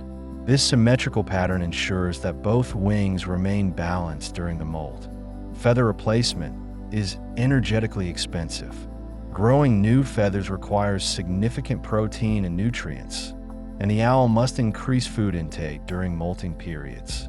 At the same time, the gaps in plumage where old feathers have dropped and new ones are still growing can reduce flight efficiency, making hunting more challenging. Owls navigate this difficult period by hunting slightly longer or focusing on easier prey. The timing of molt varies by species and latitude, but most owls complete the process before winter when hunting conditions become more demanding. The new feathers that emerge during molt are pristine, with perfect structure and full sound dampening capability. Over the course of a year, feathers experience were from flight, contact with vegetation, and exposure to weather. By the next molt, the feathers may show fraying, especially at the edges. This work can slightly reduce the effectiveness of silent flight, though owls remain remarkably quiet even with worn plumage. The annual renewal of feathers maintains the owl's hunting efficiency and ensures that the specialized structures for silent flight remain functional. Juvenile owls undergo a complete mold of their body feathers in their first year, transitioning from fluffy juvenile plumage to sleek adult feathers. This first molt is particularly important because juvenile feathers are often less effective for flight and insulation. The timing of this molt varies. Some species complete it quickly, while others take most of their first year. During this transition, young owls are learning to hunt while simultaneously growing new plumage, a challenging combination that contributes to high juvenile mortality rates. The coloration of owl feathers serves multiple functions beyond camouflage. The patterns break up the owl's outline, making it difficult to distinguish from bark, branches, or shadows. This disruptive coloration works because predators and prey alike rely heavily on recognizing shapes. When the shape is fragmented by complex patterns, recognition becomes harder.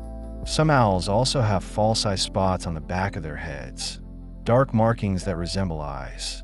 These may confuse predators or mobbing birds, making it harder to determine which direction the owl is facing. Color variation within owl species can be striking. Many species have both gray and rufous color morphs, with individuals ranging from pale gray to rich reddish-brown. These morphs are genetic variations that persist in populations, suggesting that both colors provide advantages in different contexts. Gray morphs may be better camouflaged in northern forests with lichen-covered trees, while rufous morphs blend better with dead leaves and red-barked trees. In some species, color morphs also correlate with behavior or physiology, though the relationships are complex and not fully understood. The facial disc feathers of owls are among the most specialized. These feathers are arranged in concentric circles around the eyes, creating a parabolic shape that channels sound toward the ear openings. The feathers themselves are slightly different from body feathers. They're stiffer and more precisely arranged. Owls can adjust the shape of their facial disc by moving these feathers, effectively tuning their hearing to different frequencies or directions. This adjustability means the facial disc is not just a passive structure, but an active sensory tool that the owl manipulates constantly during hunting. Beneath the facial disc, the actual structure of the owl's face is equally remarkable. The skull is wide and flat, providing space for large eyes and creating the foundation for the facial disc. The ear openings are positioned asymmetrically on either side of the skull, hidden beneath the disc feathers.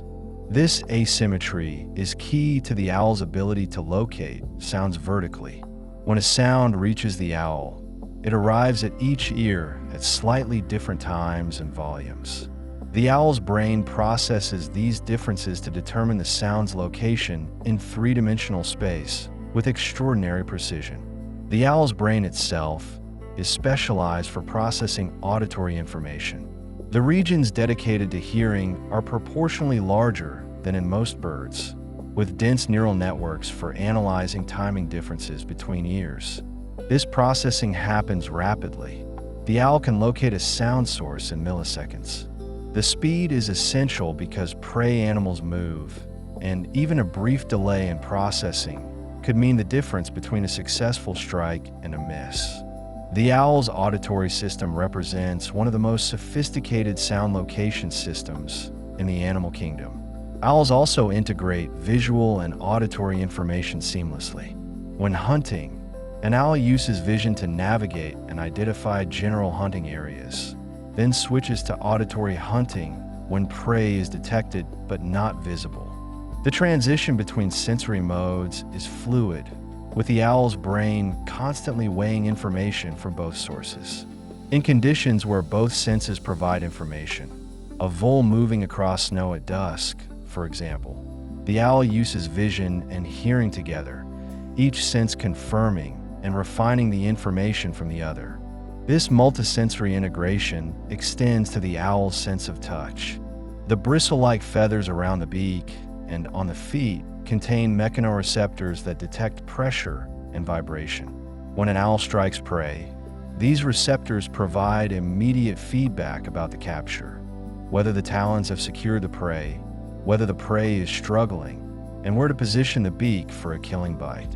This tactile information is crucial because the moment of capture often happens in complete darkness or under snow, where vision provides no information. The killing bite itself is precise and efficient. Owls typically bite prey at the base of the skull, severing the spinal cord and causing instant death. This method is more humane than many predation strategies and also practical. It immobilizes prey quickly, reducing the chance of injury to the owl from struggling prey. The owl's beak, though not as powerful as a raptor's talons, is sharp and strong enough to penetrate fur and flesh easily. The precision of this bite, delivered in darkness to a prey animal the owl may barely be able to see, demonstrates the integration of all the owl's senses and hunting skills. After a successful kill, the owl's behavior shifts to caution. Prey in the talons represents a valuable resource, but it also makes the owl vulnerable. Carrying prey reduces flight maneuverability and could attract competitors or predators. Most owls carry prey to a safe perch before consuming it. This perch is usually secluded, offering good visibility of the surroundings. The owl may pause and look around carefully before beginning to eat, ensuring no threats are approaching. This wariness is instinctive, a behavior honed over millions of years of evolution. Small prey is often swallowed whole, consumed in just a few minutes. Larger prey requires more time. The owl tears off pieces, swallows them, and continues until the prey is consumed. Very large prey, beyond what the owl can eat in one session, may be cached for later. Some owls cache food regularly, especially during winter or when feeding young. Cached prey is hidden in tree cavities, dense vegetation, or other protected spots within the owl's territory. The owl remembers these cache locations and returns to them when hunting is unsuccessful or when weather makes hunting difficult. The ability to cache food demonstrates spatial memory and planning, cognitive abilities that suggest owls are more intelligent than often assumed. The owl must remember not only where food is cached, but also how long it has been there and whether it's still edible. In cold climates, cached prey remains fresh for days or even weeks, frozen by low temperatures. In warmer conditions, cached prey spoils quickly, and owls seem to understand this, often consuming caches within a day or two in mild weather. Owls also exhibit problem-solving abilities in various contexts. Captive owls have learned to manipulate objects, open containers, and even use tools in experimental settings. Wild owls adapt to changes in their environment, learning to hunt new prey species, exploit new food sources, and avoid new dangers. This behavioral flexibility is a form of intelligence, allowing owls to persist in changing environments where more rigid behaviors would lead to failure. The social intelligence of owls is less obvious, but still present. Owls recognize individual neighbors by voice and respond differently to familiar versus unfamiliar calls. Mated pairs coordinate their activities, with one owl often remaining near the nest while the other hunts. This coordination requires communication and mutual understanding. Some researchers believe owls may even have individual vocal signatures within their calls, allowing for recognition at the individual level rather than just species or sex identification. Communication between parent owls and their chicks is particularly complex. Chicks produce a variety of calls depending on their needs: hunger calls, alarm calls, and contentment calls. Parents respond to these calls with appropriate behaviors, bringing food, investigating threats, or simply calling back to reassure the chick. As chicks grow, their calls change, becoming more adult-like. Parents adjust their responses accordingly, gradually treating older chicks more like independent individuals than helpless nestlings. The transition from dependent chick to independent juvenile is gradual and varies by species. In some owls, chicks remain with parents for only a few weeks after fledging. In others, family groups stay together for months, with parents continuing to provide food and protection while juveniles practice hunting. This extended care period allows young owls to develop skills in a relatively safe context, improving their chances of survival once they disperse. The parents' investment in this extended care suggests that hunting skills are not entirely instinctive, but require learning and practice. Young owls learn by watching their parents and through trial and error. A juvenile barn owl may make dozens of unsuccessful strikes before catching its first mouse. Each attempt provides feedback: what worked, what didn't, how prey responds to different approach angles. Over time, the juvenile success rate improves as neural pathways are refined and muscle memory develops. This learning process is essential Juvenile owls that don't develop effective hunting skills quickly enough may starve during their first winter. The mortality rate for juvenile owls in their first year is sobering.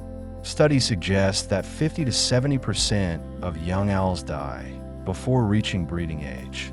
Starvation, predation, accidents, and disease all take their toll.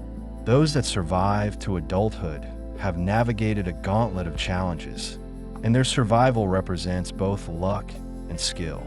These survivors go on to breed, passing their genes to the next generation and continuing the lineage that has persisted for millions of years. The owl's world extends beyond what we've already traced, reaching into dimensions of awareness that connect night to day, season to season, life to life. These birds inhabit not just physical territories, but temporal ones, living according to rhythms that predate human civilization and will likely continue long after our cities have changed beyond recognition. Their presence in the night is a thread of continuity, a steady pulse that marks the turning of hours we often sleep through, unaware of the complex dramas unfolding in darkness. When we think about owls and nighttime awareness, we're really contemplating two forms of consciousness existing side by side. There's our human awareness, often dimmed by sleep, turned inward during night hours, resting and dreaming. And there is the owl's awareness, sharpened by darkness, fully engaged with the sensory landscape we abandon when we close our eyes. These two states of being share the same hours, but experience them in profoundly different ways. The owl is awake to details we never witness, attending to movements and sounds that occur while we lie still, our breathing slow and steady. This parallel existence has always fascinated those who pause to consider it. The night is not empty simply because we're not watching. It continues, full of activity and intention, governed by its own set of rules and participants. The owl serves as an ambassador from that other world, occasionally visible at dusk or dawn, bridging the gap between our diurnal lives and a nocturnal realm we mostly imagine rather than experience. In this way, learning about owls is also learning about the limits and possibilities of our own awareness, about what exists beyond the edges of our attention. Owls have adapted to exploit a niche that many other predators cannot access. By specializing in nighttime hunting, they avoid competition with hawks, eagles, and other diurnal raptors. This temporal separation allows multiple predator species to coexist in the same landscape, each taking its turn according to the light. The barn owl hunting over a meadow at midnight is pursuing the same voles that a red-tailed hawk might catch at noon, but they never compete directly because they never hunt simultaneously. This partitioning of time is one of nature's elegant solutions to the problem of limited resources. The evolutionary pressure that drove owls toward nocturnal life likely involved both opportunity and necessity.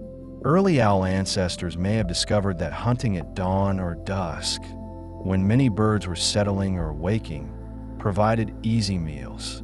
Over time, those individuals that could see and hear slightly better in low light would have had advantages, catching more prey, surviving more reliably, passing on their genes. Generation by generation, the adaptations accumulated, each small improvement in night vision or hearing sensitivity creating a feedback loop that pulled the entire lineage deeper into darkness. Eventually, some owl species became so specialized for night that they rarely appear in daylight at all, their bodies and behaviors fully committed to the nocturnal niche. This specialization comes with trade-offs. Owls that hunt primarily at night often have less vibrant plumage than diurnal birds, since visual displays matter less in darkness. Their coloration tends toward browns, grays, and muted patterns that provide camouflage rather than advertisement. There are exceptions, of course, like the snowy owl with its striking white feathers, but even this coloration serves a practical purpose, blending with Arctic snow and ice. The owl's beauty is subtle, designed for function rather than display. which gives these birds an understated elegance that reveals itself slowly to patient observers. The owl's eyes, which we've discussed in their anatomical detail, also represent a philosophical choice made by evolution.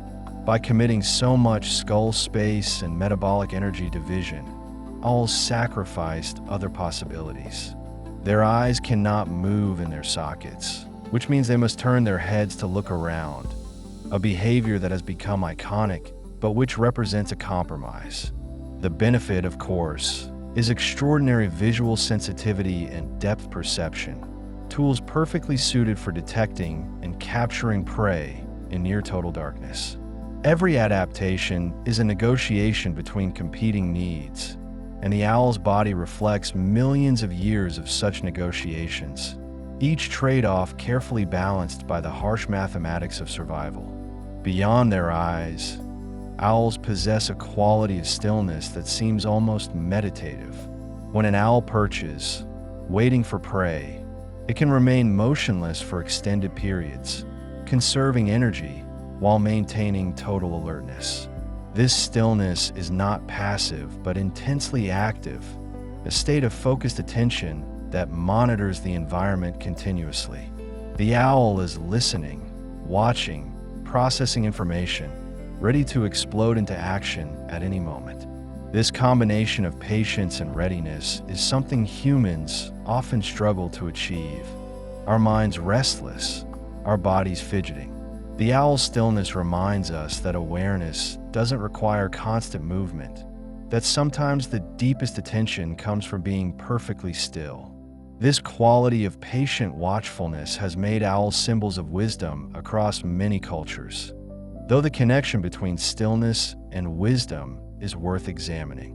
Wisdom, in human terms, often involves careful observation, thoughtful consideration, and restraint in action. The owl embodies these qualities in its hunting strategy, never rushing, never wasting energy on uncertain opportunities, waiting for the moment when success is most likely.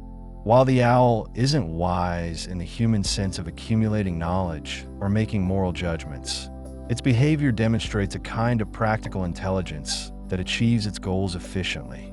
Perhaps what we recognize in the owl is not wisdom itself, but the appearance of deliberation, the sense that this creature acts with purpose and consideration.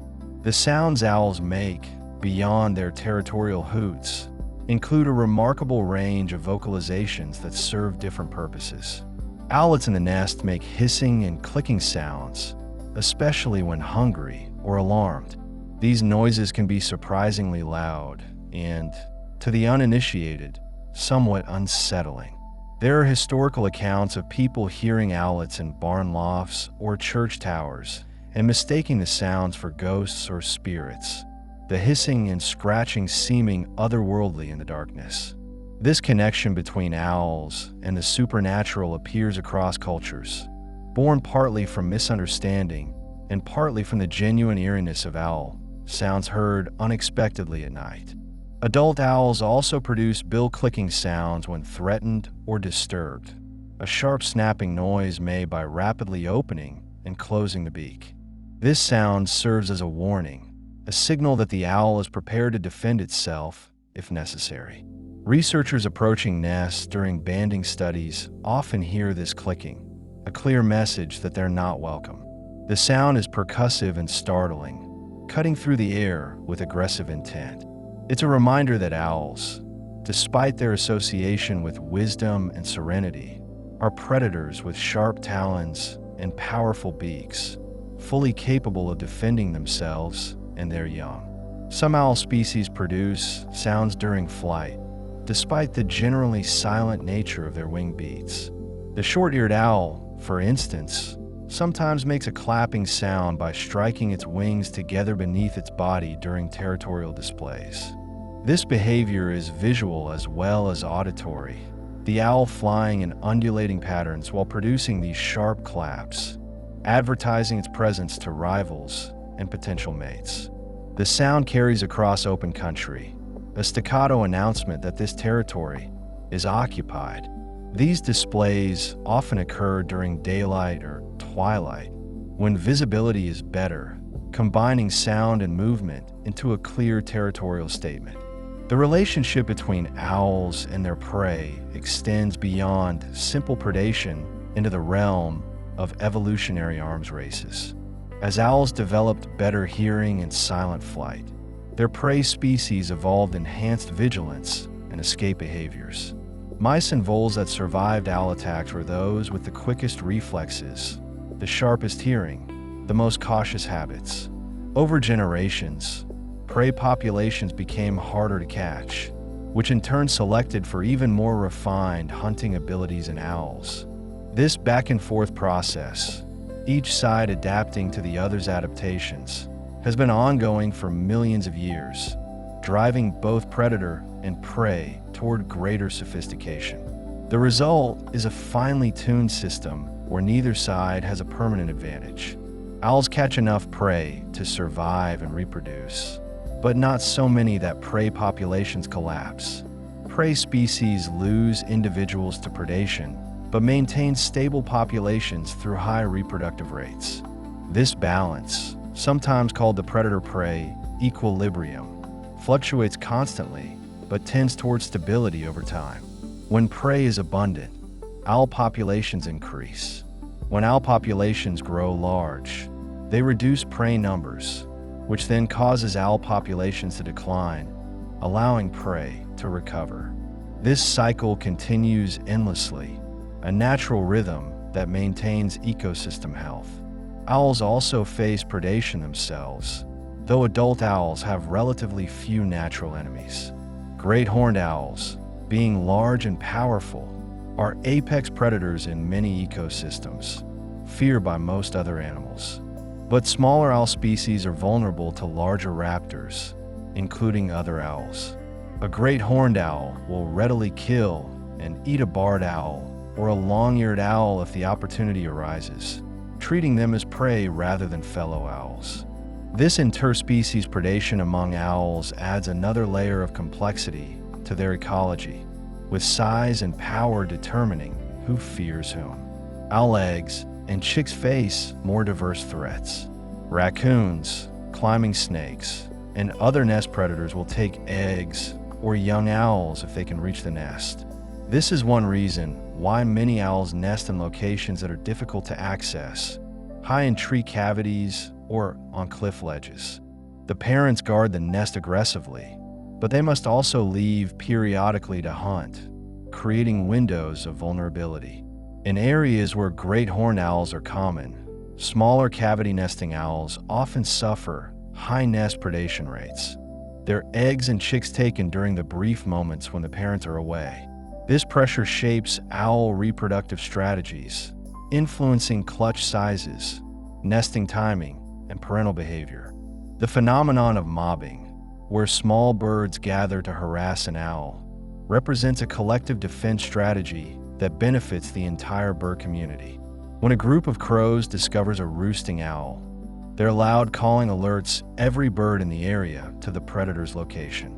This shared information helps all species, not just crows, because owls are opportunistic and will take whatever prey is available. By mobbing the owl, making it uncomfortable and forcing it to relocate, the small birds reduce the immediate threat to their neighborhood. The behavior is costly, requiring time and energy and carrying some risk, but the collective benefit outweighs the individual cost.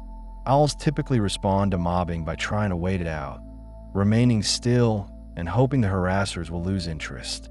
Sometimes they do, especially if the owl is well hidden and the mobbing birds can't get close. Other times, the harassment becomes too intense, and the owl relocates to a quieter roost. Occasionally, an owl will strike at a mobbing bird that comes too close, and very rarely, the owl succeeds in catching one of its tormentors. This possibility keeps the mobbing birds cautious, harassing from a distance rather than making physical contact. The whole interaction is a negotiation of risk, each side testing the other's resolve. The owl's digestive system, which we've touched upon, is remarkably efficient at extracting nutrients from prey. After swallowing an animal whole or in large pieces. The owl's stomach acids and enzymes break down soft tissues rapidly. Proteins, fats, and other nutrients are absorbed through the intestinal walls, fueling the owl's metabolism.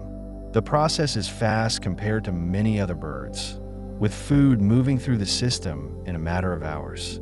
This efficiency allows owls to hunt, eat, and return to hunting relatively quickly, maximizing their use of productive nighttime hours. The formation of pellets, those compact masses of indigestible material, occurs in the gizzard, a muscular part of the stomach. The gizzard compresses bones, fur, feathers, and other hard materials into a tight oval or cylindrical shape. Once formed, the pellet moves back up the esophagus and is regurgitated, usually while the owl is roosting. The owl often appears slightly uncomfortable before casting a pellet, shifting position and stretching its neck. The pellet emerges smoothly, dropped to the ground below the roost, where it joins others from previous meals. These accumulations beneath regular roosting sites can build up over time, creating deposits that researchers seek out for study. Pellet analysis has revealed surprising details about owl diet and prey populations. By carefully dissecting pellets and identifying the bones within, scientists can determine not only what species the owl ate, but also the age, sex, and sometimes health status of the prey. Skulls and jaws are particularly informative, with teeth patterns allowing precise species identification. In some cases, pellet analysis has detected the presence of rare small mammal species in an area before those species were observed alive, making owls inadvertent surveyors of biodiversity. The information contained in these compact bundles of fur and bone far exceeds what casual observation of hunting owls could provide.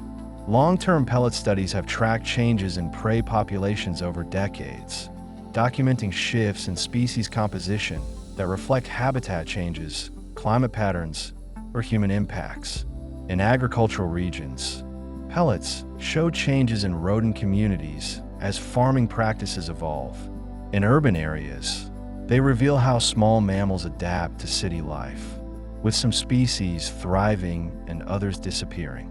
These studies turn owls into biological monitors, their hunting and digestion creating a continuous record of the small animal communities they depend upon. The data is objective and consistent, limited only by the owl's hunting preferences and the preservation of the pellets themselves. The owl's role as a rodent controller has economic value that's increasingly recognized. A single barn owl family, during the breeding season, can consume thousands of rodents, removing pests from agricultural areas without chemicals or traps. Some farmers actively encourage owl nesting by installing nest boxes, creating artificial cavities in areas where natural sites are scarce. These programs benefit both the owls, which gain secure nesting locations, and the farmers, who experience reduced crop damage from rodents. The arrangement is mutually beneficial, a rare alignment of wildlife conservation and agricultural productivity. Studies quantifying this pest control service have calculated the monetary value of the rodents owls remove, translating predation into dollars saved on pest management. The numbers are impressive, especially in regions with high rodent populations and intensive agriculture. A barn owl pair, over the course of a year, might catch prey equivalent to thousands of dollars in prevented crop damage and reduced need for rodenticides. These economic arguments have proven persuasive in gaining support for owl conservation, demonstrating that protecting wildlife can have direct, measurable benefits for human interests. Beyond agriculture, owls provide ecosystem services that are harder to quantify, but equally important. By controlling rodent populations, they influence vegetation patterns, seed dispersal, and the spread of rodent-borne diseases. Rodents, when unchecked by predators, can reach population densities that damage plant communities, consume vast quantities of seeds, and increase the prevalence of diseases like hantavirus. Owls, along with other predators, keep these populations in check, maintaining ecological balance. The owl's presence in a landscape is a sign of ecosystem health, indicating that food webs are intact and functioning. The conservation of owls requires protecting not just the birds themselves, but the entire web of relationships they depend upon. An owl needs prey, which needs habitat. It needs nest sites, which may depend on old trees or specific landscape features. It needs hunting grounds free from excessive pesticides and rodenticides. Protecting all these elements simultaneously is complex, requiring landscape-level thinking and cooperation among landowners, governments, and conservation organizations. Successful owl conservation often becomes a framework for broader habitat protection, benefiting countless other species in the process. Some of the most effective conservation efforts have focused on preserving and restoring old-growth forests, which provide the large cavity trees many owl species require. The northern spotted owl, famous for its role in Pacific Northwest forest conservation debates, needs extensive areas of mature forest with complex structure. Protecting these forests for the owl also protects countless other species, from salamanders to flying squirrels to ancient trees themselves. The owl becomes what conservationists call an umbrella species, one whose protection shelters many others beneath the same conservation umbrella.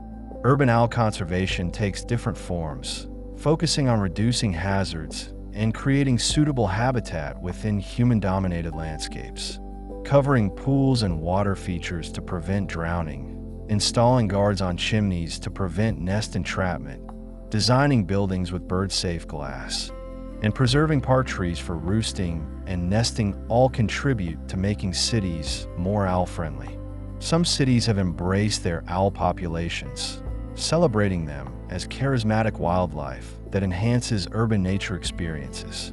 Educational programs teach residents to appreciate rather than fear owls, reducing conflicts and building public support for conservation measures. The study of owl migration in those species that undertake seasonal movements has been revolutionized by tracking technology. Small satellite transmitters and GPS loggers, light enough for owls to carry, record their movements with precision, revealing migration routes, stopover sites, and wintering areas. These studies have uncovered surprising patterns, such as snowy owls traveling thousands of miles over open ocean, or short-eared owls using the same stopover sites year after year. The data helps identify critical habitats that require protection, places where migrating owls concentrate and depend on finding food and safety. One fascinating discovery from tracking studies is that individual owls often show strong site fidelity, returning to the same breeding, wintering, or stopover locations year after year. This fidelity suggests that owls learn the landscape, remembering productive hunting areas and safe roosting sites. When these sites are destroyed or degraded, the owl may struggle to find alternatives, especially if the bird is older and less flexible in its habits. This makes habitat protection particularly important in locations where owls concentrate, as these sites represent irreplaceable knowledge accumulated over the bird's lifetime. The navigation abilities that allow owls to return to specific locations across vast distances remain partially mysterious. Birds use multiple cues for navigation, including the sun's position, star patterns, the Earth's magnetic field, and landscape features. Owls, being nocturnal, likely rely more heavily on stars and magnetic fields than on the sun. They may also use olfactory cues, though this is less studied in owls than in some other bird groups. The integration of these various information sources into a coherent sense of direction and location is a cognitive feat that scientists are still working to fully understand. Young owls dispersing from their natal territories face the challenge of finding their way in unfamiliar landscapes without prior experience. They cannot rely on memory because they've never traveled these routes before. Instead, they must use innate abilities, perhaps following general directional tendencies programmed genetically. and learning as they go. Many young owls die during this dispersal phase, falling victim to starvation, predation, or accidents. Those that survive gain knowledge of the landscape, establishing mental maps that will guide them for the rest of their lives. This learning process, though costly, is essential for the species' ability to colonize new areas and maintain genetic diversity. The social lives of owls, though less complex than those of highly social birds like crows or parrots, still involve communication and interaction beyond simple territoriality. Mated pairs of owls develop bonds that can last multiple years or even lifetimes in some species. These pairs coordinate their activities, with one bird often roosting near the nest while the other hunts, then switching roles. They communicate through calls and behavior, maintaining contact even when not visible to each other. This partnership increases reproductive success, as two birds can provision chicks more effectively than one and can better defend the nest against threats. The division of labor between male and female owls during breeding season often follows traditional patterns, with males doing most of the hunting while females brood the young. This arrangement makes biological sense because the female, having invested energy in producing eggs, is better suited to providing warmth and protection, while the male's time is better spent acquiring the food needed to sustain the family. However, the arrangement is flexible, and if the male is injured or killed, the female will hunt to feed herself and her chicks, though the reproductive effort may suffer. Some owl species show more equal sharing of duties, with both parents hunting and brooding in turns. The vocalizations between mated owls include softer, more intimate calls than the loud territorial hoots. These contact calls help the pair maintain their bond and coordinate activities. When a male returns to the nest with prey, he may give a specific call that signals his arrival, and the female responds, acknowledging his presence. These quiet conversations occur throughout the night, a private language between partners. Researchers studying owl behavior have cataloged these calls, finding that pairs develop slight variations, perhaps individual dialects that distinguish their communications from those of neighboring pairs. The question of whether owls experience emotions is one that science approaches cautiously. We can observe behaviors that in humans would indicate affection, such as mutual preening between mates or gentle feeding of a partner. We can see what appears to be distress when a nest is threatened or grief when a mate disappears. But attributing human emotions to birds is risky, as their internal experiences may be fundamentally different from ours. What we can say is that owls exhibit behaviors consistent with pair bonding, parental care, and territorial defense, and that these behaviors serve clear survival and reproductive functions. Whether the owl feels anything like what we call love, or fear, or grief remains unknowable, though the question itself reveals our desire to connect with these creatures, to see ourselves reflected in their lives. The owl's brain, though small by mammalian standards, is sophisticated in its organization. The regions responsible for processing auditory and visual information are highly developed, reflecting the importance of these senses. The cerebellum, which coordinates movement, is also enlarged, supporting the precise motor control needed for flight and prey capture. Owls can learn and remember, as evidenced by their ability to return to productive hunting sites and to recognize individual humans who pose threats or provide food. Their cognitive abilities, while specialized for their ecological niche, demonstrate that intelligence takes many forms, not all of which resemble human intelligence. Problem-solving in owls has been documented in various contexts.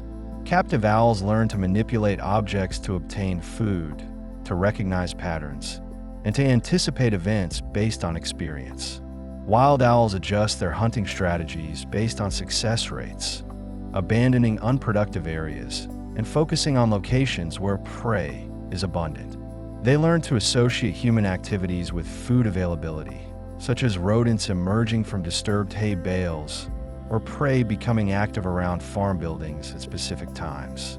This behavioral flexibility allows owls to thrive in changing environments, adapting to new circumstances without requiring genetic evolution.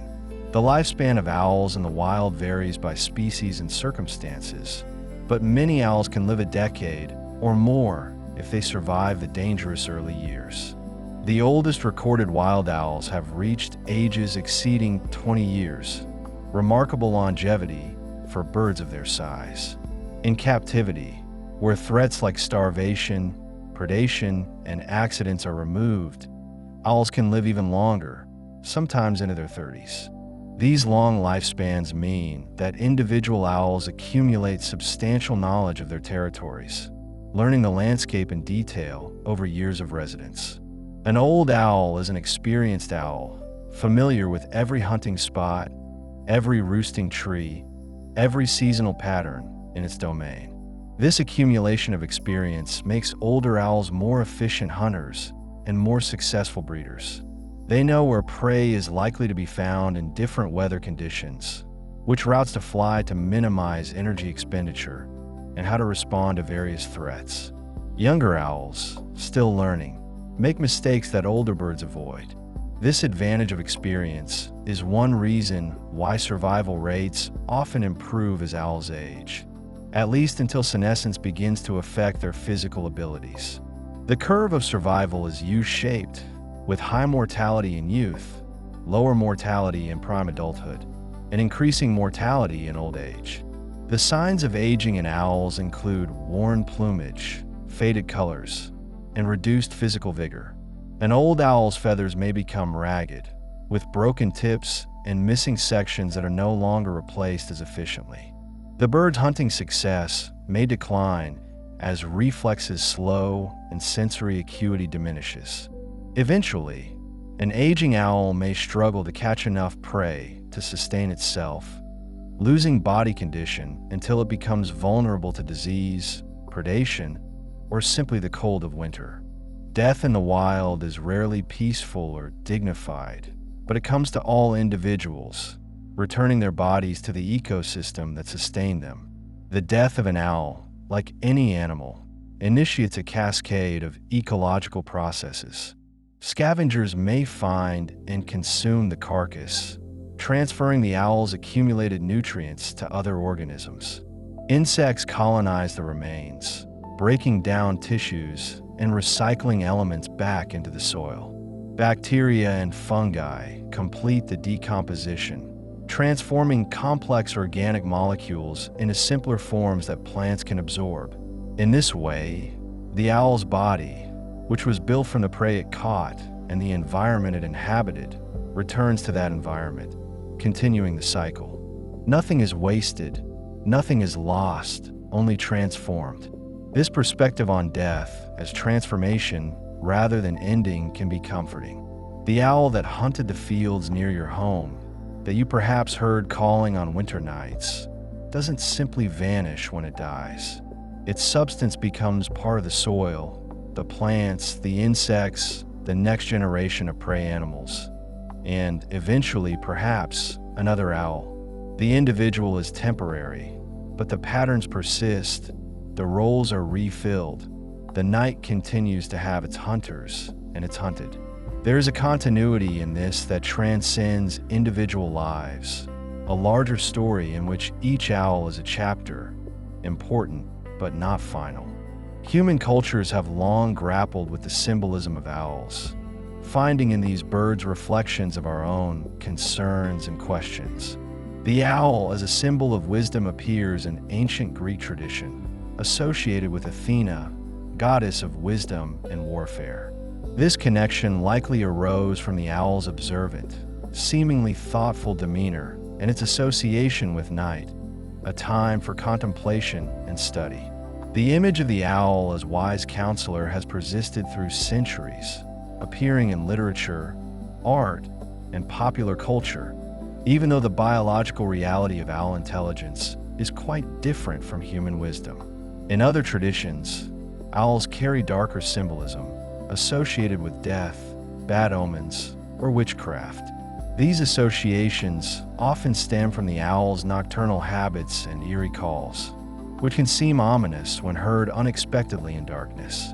In some Native American traditions, hearing an owl call near one's home was considered a death omen, a message from the spirit world. In medieval Europe, owls were sometimes associated with witches and dark magic, their nighttime activities seeming suspicious to people who feared the dark. These negative associations have faded in many cultures but persist in others, shaping how people respond to owl presence. The reality, of course, is that owls are neither wise counselors nor evil omens, but simply birds living according to their nature. They hunt, they breed, they survive or fail based on the resources available and the challenges they face. The meanings we project onto them say more about human psychology than about owls themselves. Yet there is value in these symbolic relationships, as they reflect our attempts to make sense of the natural world, to find patterns and meanings in the behavior of other creatures. The owl becomes a mirror in which we see our own questions reflected, even if the owl itself is unaware of the role we've assigned it. The experience of encountering an owl in the wild carries a particular quality that's difficult to articulate. There is the surprise of seeing a creature that is usually hidden, the privilege of witnessing a moment in its private life. There is the beauty of its form, the perfect adaptation of its body to its function. There is the reminder that we share the world with beings whose experiences are radically different from our own, who perceive and interact with reality in ways we can barely imagine. These encounters, brief and often unexpected, can shift our perspective, reminding us that human concerns are not the only concerns, that the world is larger and stranger than our daily routine suggests. For those who study owls professionally, the relationship deepens into something more complex.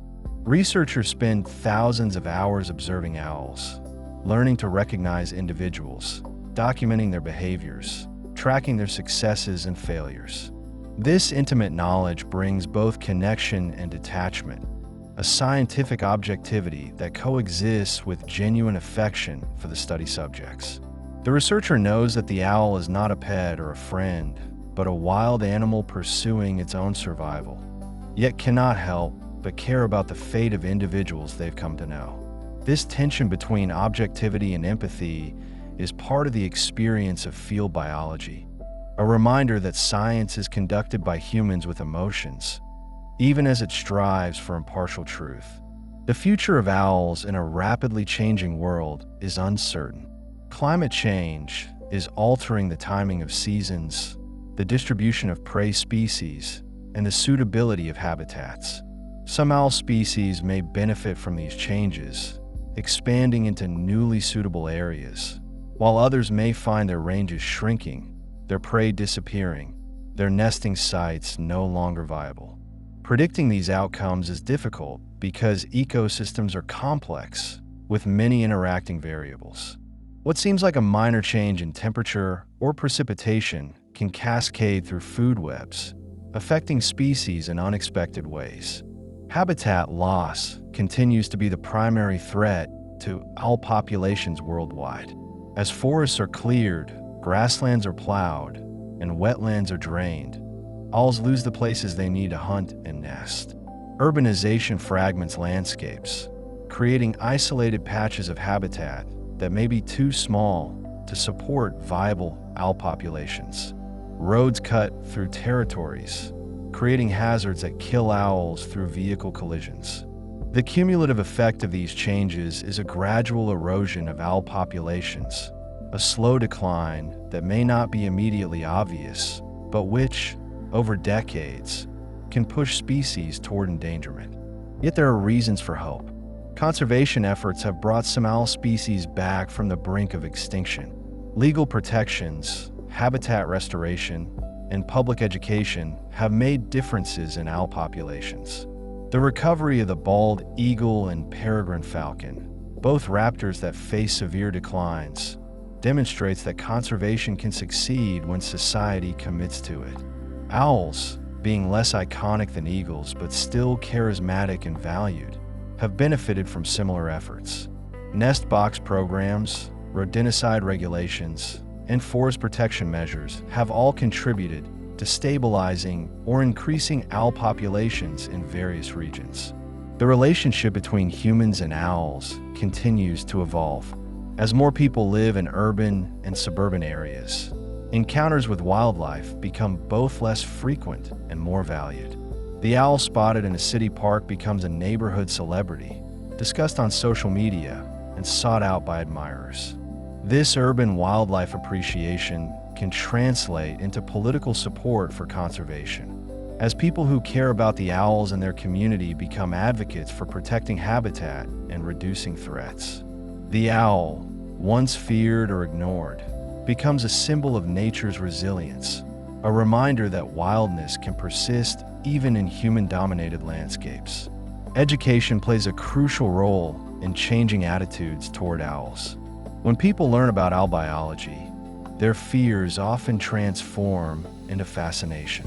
Understanding that owls are not omens but predators, not supernatural but superbly adapted, allows for appreciation based on reality rather than superstition.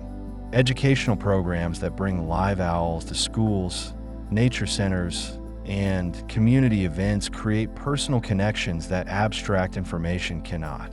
Seeing an owl up close, observing its eyes and feathers, hearing about its life history, makes the bird real in a way that changes how people think about wildlife. The ethics of keeping owls in captivity for education is debated among conservationists. Captive owls serve as ambassadors for their species, allowing thousands of people to see and learn about owls they would never encounter in the wild. These experiences can inspire conservation action and foster appreciation for wildlife. However, the owls themselves are removed from wildlife, kept in enclosures handled by humans, and used for purposes that don't benefit them individually. Most educational owls are birds that cannot be released due to injuries that prevent survival in the wild, which makes their captivity a compromise between euthanasia and a life of service. The question of whether this compromise is ethical doesn't have a simple answer, depending on how one weighs individual welfare against species conservation and public education. The sound of an owl calling in the night, which we return to now as we approach the end of this journey, carries all these layers of meaning. It is a territorial declaration, a biological imperative, a sound shaped by evolution for maximum effectiveness. It is also, for the human listener, something more, a connection to the wild, a reminder of what exists beyond our walls, a voice from the darkness that speaks of continuity and presence. The owl's call has echoed through countless nights, heard by countless generations of humans and non-humans alike, a sound that predates our species and will likely continue after us. When you hear that call, you are participating in a moment that connects you to deep time, to the long history of nights on Earth. The owl calling tonight is part of a lineage stretching back millions of years, each generation passing on the genes and behaviors that allow the species to persist. The individual bird is temporary, but the pattern it represents is ancient. In this way, the owl you hear is both utterly unique, a specific individual with its own history and future, and utterly typical, one more expression of a form that has proven successful across vast stretches of time. The night itself, which is the owl's domain, is a frontier that humans have increasingly conquered with artificial light. Our cities glow, visible from space, pushing back the darkness that once covered the world each evening. This light pollution affects owls and other nocturnal creatures in ways we're only beginning to understand. Some species adapt, hunting near streetlights where insects and prey congregate. Others avoid lit areas, finding their habitat effectively shrinking as lights expand. The long-term consequences of a world without true darkness are unknown, but they are unlikely to be entirely benign for creatures that evolved in a world of natural light cycles. Efforts to reduce light pollution, motivated partly by concern for wildlife and partly by energy conservation and human health, benefit owls and other nocturnal species. Dark sky initiatives encourage the use of shielded lights that direct illumination downward rather than upward and outward. Communities that adopt these practices find that they can maintain safety and visibility while reducing the ecological impact of their lighting. The night sky becomes visible again, stars reappear, and the natural darkness that owls depend on is partially restored. These changes demonstrate that human needs and wildlife conservation can be compatible when we design our infrastructure thoughtfully. The owl's relationship with darkness is not just practical, but profound. Darkness is not the absence of light, but a different condition, one that requires different adaptations and reveals different aspects of the world. The owl has evolved to thrive in this condition, to find opportunity where many other creatures find only limitation. In doing so, the owl reminds us that darkness is not inherently negative, not something to be eliminated or feared, but a natural state with its own ecology, its own beauty, its own inhabitants. Learning to appreciate darkness, to see it as the owl does, as a time of activity and life rather than emptiness and danger, can change our relationship with night. As you rest now, perhaps you can imagine the world outside your window, the night continuing its ancient patterns. Somewhere, an owl is hunting, its wings silent against the darkness, its senses alert to every movement and sound. Somewhere, prey animals are navigating their own survival, balancing the need to feed with the need to avoid becoming food. The night is full of these small dramas, each one a story of life persisting, of creatures doing what they have always done, following paths worn smooth by countless generations. The owl does not think about its place in the ecosystem, does not contemplate its role in the balance of nature. It simply lives, moment to moment, responding to hunger and opportunity, to threat and safety, to the rhythms of the seasons. Yet in living this way, it fulfills a function that benefits the entire system, controlling prey populations, providing food for scavengers, serving as an indicator of environmental health. The owl's individual life, focused on its own survival and reproduction, contributes to patterns much larger than itself. There is something both humbling and comforting in this. The way individual actions aggregate into collective outcomes, the way each creature matters while also being part of something beyond itself. The knowledge we've explored together tonight, these facts about owl biology and behavior, represents the accumulated work of countless researchers, naturalists, and observers. Each detail we've discussed was discovered by someone who cared enough to watch carefully, to ask questions, to seek answers. Science is often portrayed as cold and objective, but it begins with curiosity and wonder, with people who find owls fascinating and want to understand them better. The information we have about owls is a gift from these observers, a body of knowledge built slowly over generations, each study adding a few more pieces to the puzzle. There is still much we don't know about owls. Their sensory experiences, their cognitive processes, their individual variations and personalities remain partially mysterious. Each new study reveals unexpected complexity, new questions arising from answered ones. This ongoing discovery is part of what makes studying nature endlessly engaging. The owl is never fully known, never completely understood, always holding some mystery and reserve. This unknowability is not a failure of science, but a recognition of the depth and complexity of life, even in a single species. As we draw toward closure, it's worth reflecting on what draws humans to learn about creatures like owls, especially at night, especially when seeking rest. Perhaps it's the comfort of knowing that life continues beyond our awareness, that the world is larger than our individual concerns. Perhaps it's the beauty of adaptation, the elegance of evolution's solutions to the challenges of survival. Perhaps it's simply the pleasure of learning, of accumulating knowledge for its own sake, of understanding a little more about how the world works. Whatever the reason, this curiosity is itself a kind of adaptation, a human trait that has served us well, driving us to explore and understand our environment. The owl, in its way, has become a companion on this journey towards sleep, a guide through the territory of nighttime awareness.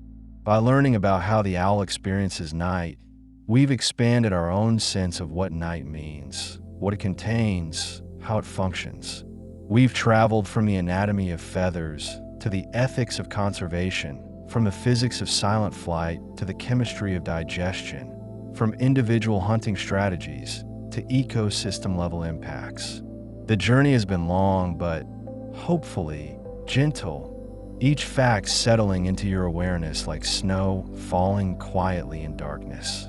If you're still awake, still listening, there is no urgency to sleep. The night is long, and there are always more things to learn, more stories to tell. The world of owls extends in many directions we haven't fully explored, branching into topics we've only touched upon. There are owl species we haven't mentioned, behaviors we haven't described, relationships we haven't examined. The subject is inexhaustible, which means there is always more to discover, always another night to return to these questions. But if sleep is approaching, if your thoughts are beginning to drift, that is good too. The owl will continue its hunting whether you are awake to think about it or not. The night will proceed according to its rhythms, indifferent to your attention. And tomorrow night, or another night, the owls will be there again, calling in the darkness, hunting in the silence, living their lives in parallel to yours. They are a constant presence, a reassuring continuity, a reminder that some things persist despite the changes and chances of the world. The facts we've shared are yours now, to remember or forget, to revisit or leave behind. They are small gifts, pieces of understanding that connect you to the larger web of life on Earth. Each fact is a thread, and together they weave a picture of the owl's existence, incomplete but recognizable, accurate but not exhaustive. The picture will remain in your mind, available when you see or hear an owl, ready to enrich that encounter with context and understanding. As your breathing slows and deepens, as your body settles into stillness, you are in some way mirroring the owl's patient watchfulness, though directed inward rather than outward. The owl watches the external world, alert to opportunity. You are turning inward, allowing consciousness to dim, preparing for sleep and dreams.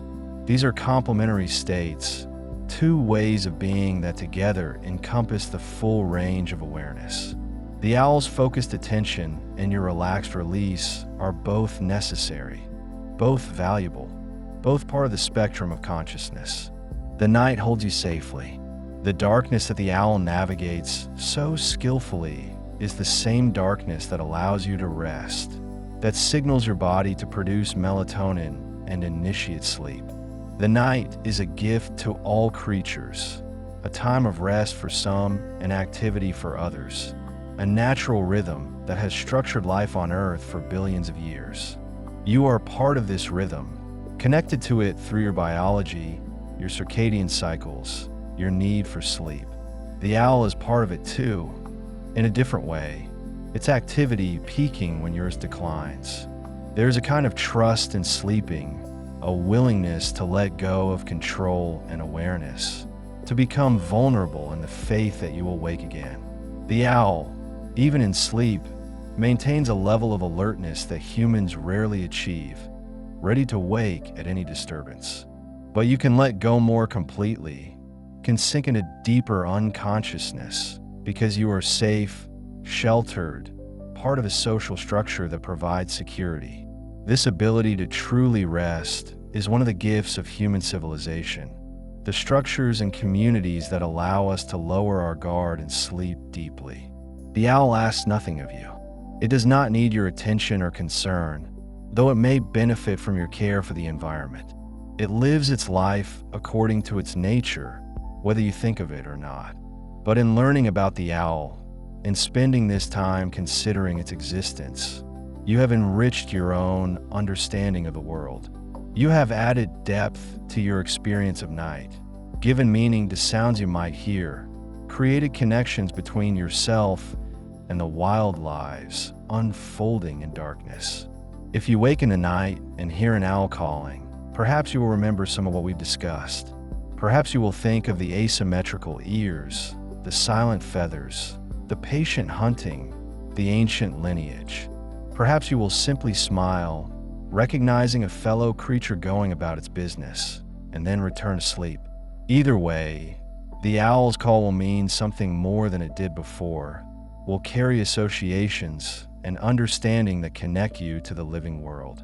The stories of owls and night will continue long after this particular telling ends. There will be other nights, other owls, other listeners seeking comfort and knowledge in the darkness. The facts remain, the patterns persist. The owls hunt and call and nest and raise their young, season after season, year after year. You have joined this story for a while, added your attention to the long history of humans observing and wondering about owls.